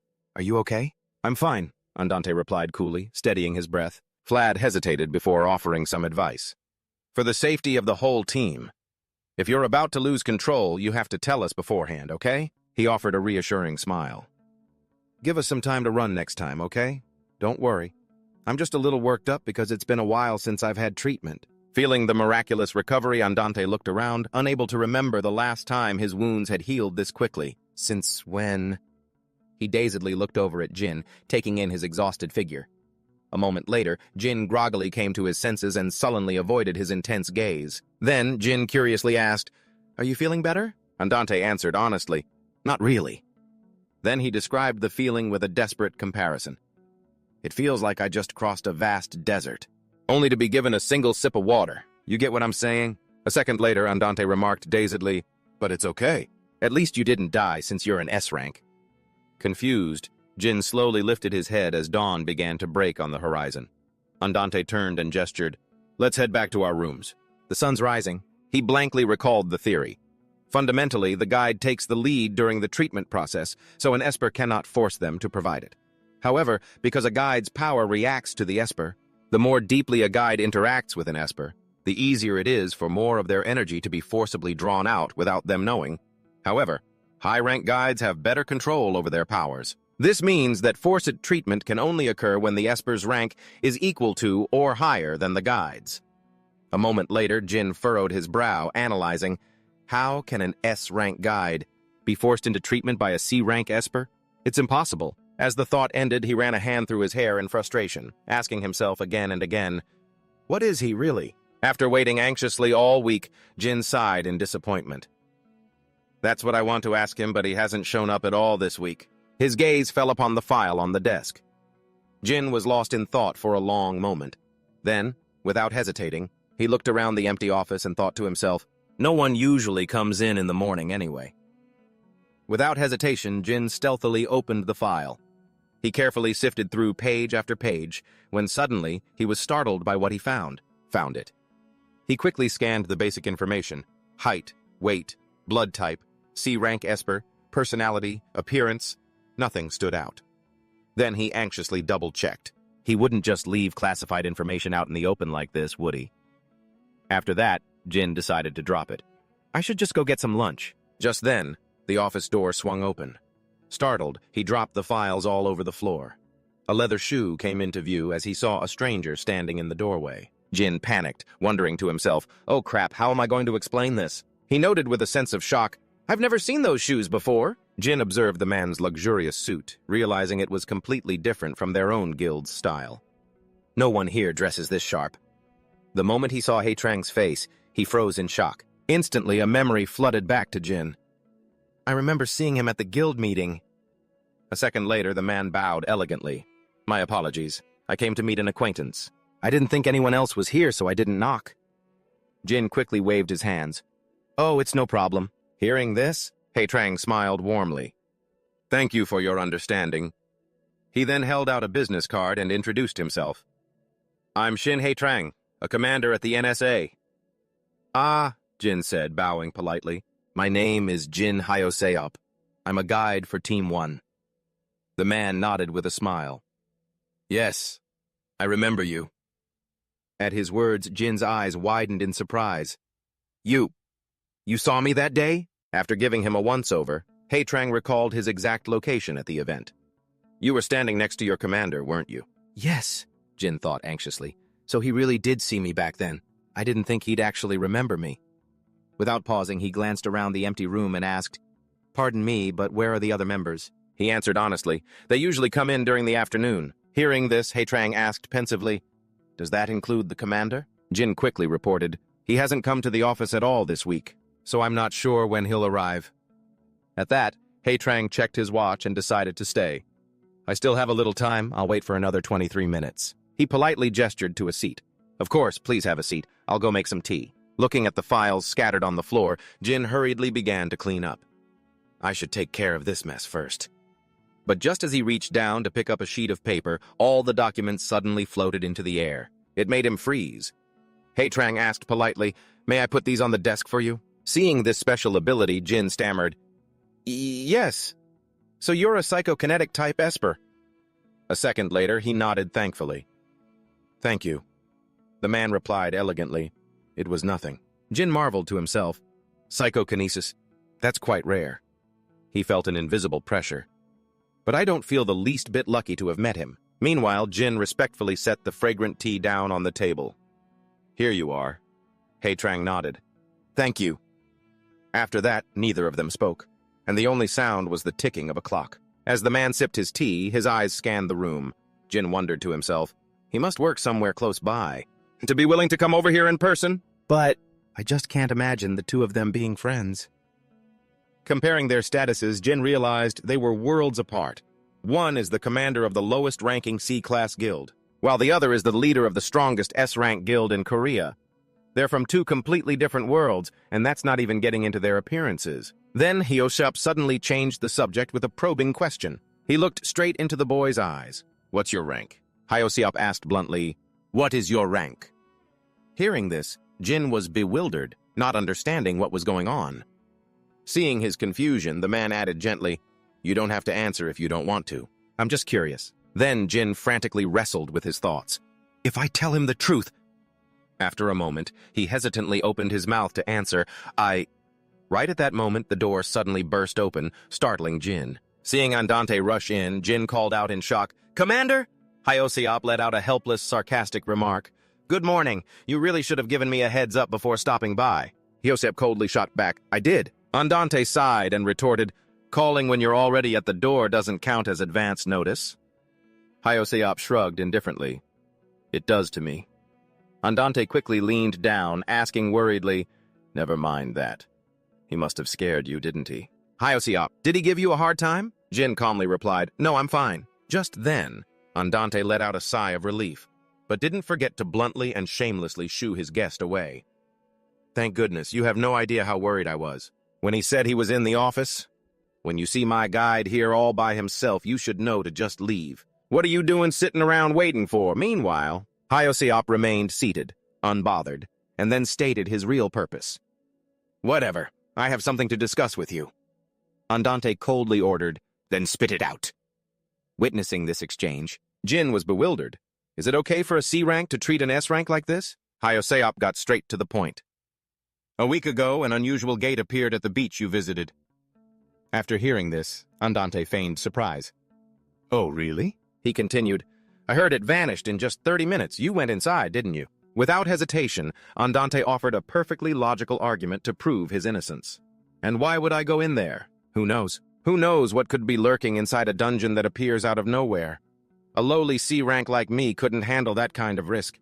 However, Hyoscop narrowed his eyes in suspicion. "But I thought you enjoyed taking risks. Isn't that why you entered that A rank dungeon before?" Andante quickly explained, "That was because you said I only needed to clear out the area near the entrance. Besides, if I had to enter a dungeon, I'd go with an A-rank Esper to guarantee my safety." Hyoscop still didn't let up, pressing him further. "You really only stayed by the entrance?" Andante challenged confidently. "Go ask the A-rank Espers who were there. They'll tell you I worked my butt off weakening the monsters for them." At that, Hyoscop changed his line of questioning. He started asking about the whereabouts of the other members. "So where's your guildmate?" Andante complained bluntly, "I'm not sure, he's pretty sneaky." He asked, puzzled, "Why didn't you two go together?"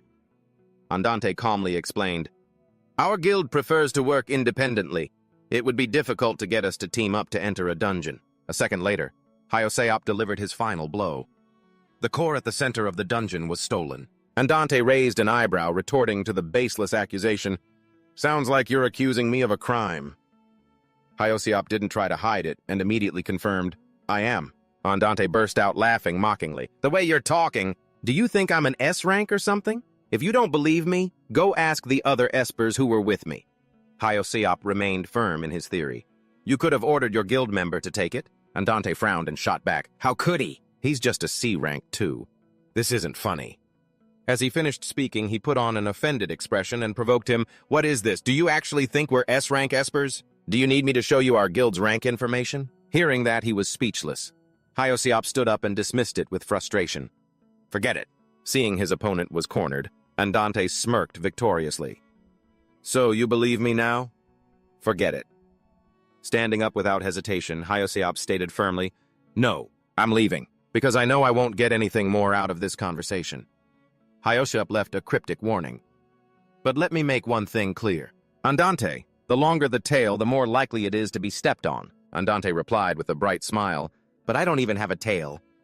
Hyoscop insisted, "Just be careful. Others might not suspect you, but I know something's not right here." Hyoscop turned and added, "My intuition is telling me so." At this, Andante feigned heartbreak and cried out, "You really suspect your own friend? I'm hurt, you know." He bluntly denied it. "Since when were we friends?" "I'm sure you've never once thought of me that way." But Andante persisted in affirming their friendship. "No, you really are my only friend. We've been through so much together." Model. He gleefully brought up that life-or-death situation again. "We were even in the same hole, you know." Hyung blushed with anger. "When are you going to fix that filthy mouth of yours?" Andante chuckled, trying to do damage control. "I was just talking about the hole we both found in the grass." He couldn't take it anymore and let out a curse. "You're such a bastard." "I sincerely hope you get sued for sexual harassment one day." He casually said his goodbyes. "Thanks for the encouragement." Hyung didn't forget to add, "Thanks for the tea. Hyoscop, if you want to sue that pervert, just call me. I'll hire a lawyer for you." Without another word, he slammed the door and left. After the guest was gone, Andante grudgingly admitted, "We really don't get along, do we?" He gave a wry, helpless smile. It was clearly Andante's fault, but he wasn't exactly wrong either. A moment later, Andante glanced at Hyoseop, sizing him up. "You're not actually going to sue me, are you?" Hearing that, Jin froze for a few seconds. He sat down and gently denied it. "No, of course not." Noticing Jin's hesitation, he pouted teasingly. "Wait, you're hesitating." Jin gave up, trying to avoid his gaze. "I'm not. Why are you acting like such a jerk today?" At that, he let out a happy little chuckle. Jin secretly watched his expression. He's acting like nothing happened. Am I the only one who feels this awkward? The memory of that intensely hot, healing kiss rushed back, making Jin's face flush. It had been a week since they'd last seen each other after that kiss, but it felt like they had just met yesterday. He remembered the sleepless nights, tossing and turning. He had struggled so much after getting home that day. It was just a healing kiss, the kind everyone does, that's all. But I went through such an unbelievably hard time over it. Suddenly, Andante proposed something. "If I'm really bothering you, then just sue me." He became more serious. "I realized something after you treated me last time. I think I'm going to become a big problem for you in the future." Jin was bewildered, not understanding the deeper meaning. What do you mean?" Andante then offered some very strange advice. "I won't go to jail since I'm an Esper, but if you ask Hyung for help, you could at least get a restraining order against me." Jin cut him off, exasperated. "Wait a minute. I don't understand a single thing you're saying." However, Andante didn't answer, only smiling with satisfaction. He gently stroked his soft hair. A second later, Andante listed a series of perverted acts that he might commit against him. "I'm saying if you see me acting strangely, even just a little, you should report me immediately, like if I start stalking or sexually harassing you, for instance, for whatever reason." He explained the rules of human emotion. When you spend enough time with someone, you'll eventually grow to dislike them, or even never want to see them again. So I'm just telling you how to get away in case I become too clingy. Hearing this, Jin was stunned and commented on his free-spirited nature. "But I get the feeling that if I wanted to leave the guild, you'd let me go in a heartbeat. You don't seem like the type of person who'd stop anyone from coming or going. That's the complete opposite of clingy." Faced with this sharp insight, Andante rested his chin on his hand and smiled. He praised him. "I thought you were a little dense, but it seems I was wrong." Meanwhile, Andante admitted frankly, "Don't get me wrong. I do like you, but only as an S-class guide who is incredibly beneficial to my guild." Jin quickly refuted it. "But I haven't been any help to you." As soon as the words left his mouth, he shook his head encouragingly. "No, you've been a great help." After carefully observing Andante's face, he said, troubled, "But your eye color is still the same, and your wounds haven't healed either." "Ah," Andante repeated his tired old reason. "I already told you. My eye color is like this because I'm always on edge. As for the wounds, they just take a long time to heal." Jin, unconvinced, continued to press him. "What do you mean by that?" Seeing how stubborn he was, he pondered for a moment. Then, Andante's lips curled into a seductive smirk as he made an incredibly suggestive offer. "I'll tell you. If you agree to share a bed with me." Hearing that phrase, Jin innocently repeated, "Share a bed with you?" At his adorable reaction, Andante grew restless and prompted, "Come on, you know what I mean." "But Jin's face went cold as he stated firmly, "No, I have no idea what you mean." Just then he brought up movies to explain. "Think of those Korean historical dramas, the scenes where a king shares a bed with his concubine. Have you never seen anything like that before?" Jin calmly explained, "I lived abroad for many years, so..." At the same time, he grumbled to himself, "He's definitely using confusing words because he doesn't want to tell me." A second later, Andante, still not letting it go, pressed on.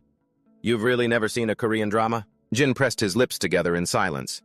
He's clearly hiding something. Just then, Flat walked in, complaining. "What's with the sudden emergency meeting? Nothing looks that urgent to me." Sandy, panting, whined, "I didn't even want to come here." He sighed and plopped down onto a chair, yawning widely. "So, what's going on?" Andante announced gravely. "Listen up, Shin Hee-chang just arrived at our office." He asked in astonishment, "Shin Hee-chang, the director of the NSA?" The twins perceptively noted, "He must have found out about something. He probably sniffed something out." Without missing a beat, he gave a command, "Be cautious from now on. All of you will be on standby at the office in the mornings as well. We can't leave our guy here all by himself." After hearing the order, Sandy nodded in agreement.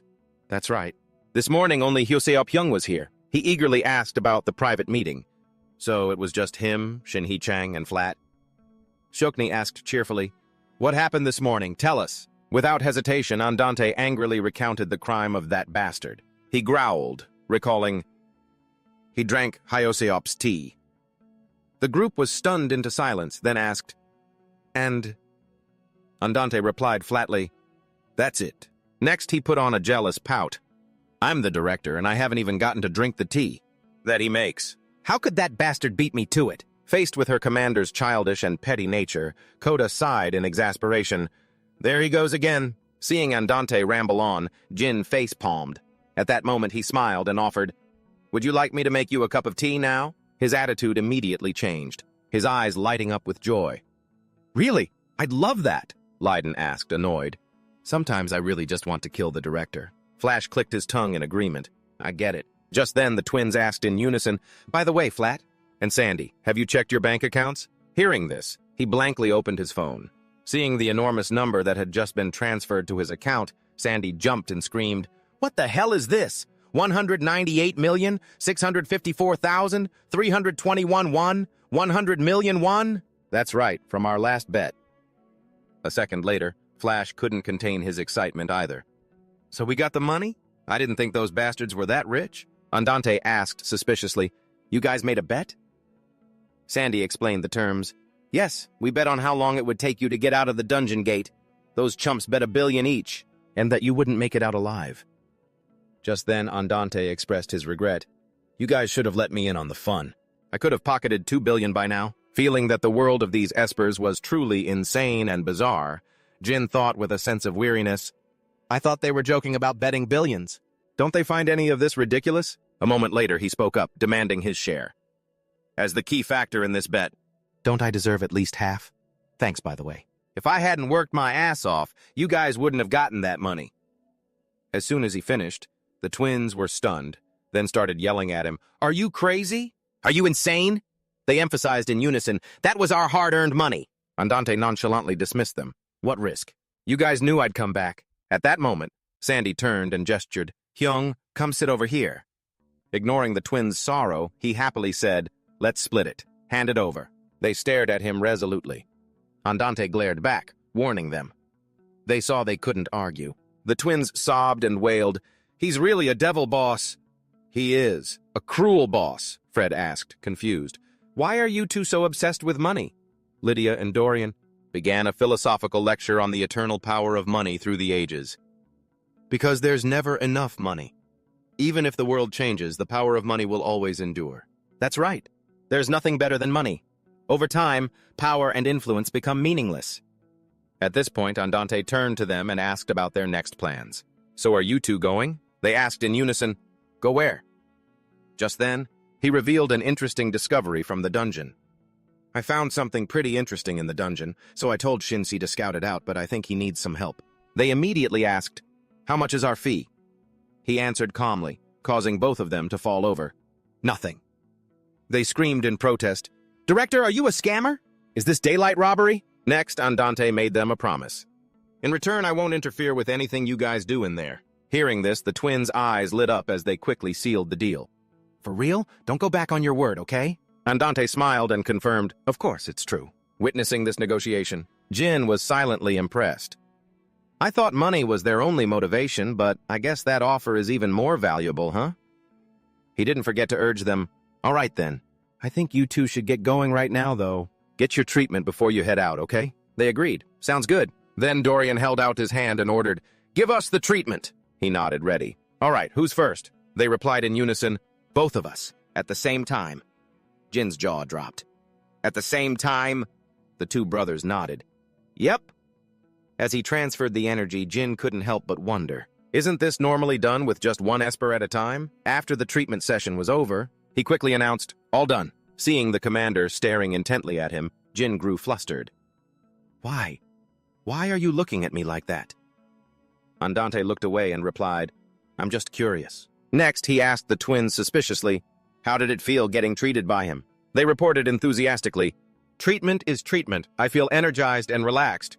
Yeah, it was really refreshing. Why do you ask? You've had the treatment before, too. Then, Andante mischievously brought up the kiss they'd shared in front of everyone. That's right. We even kissed passionately in front of everyone that time. Lydia and Dorian sighed, fed up with their boss's eccentricity. The commander's such a weirdo. He's always weird. A moment later, Andante mumbled to himself, That's right, refreshing. That was the feeling. He turned to ask him with a profound look, So, Hyosef, how do you feel when you perform the treatment? Or, how about afterward? Damn, Jin thought, startled. He hasn't figured out my side effect, has he? He then said softly, I just feel a little tired, that's all. Just then, Andante stared deep into his averting eyes and asked doubtfully, Really? Next, he slowly reached out and touched his face. Then Andante whispered his conclusion. That alluring expression you made back then, was it because of the sensitive spot inside your mouth?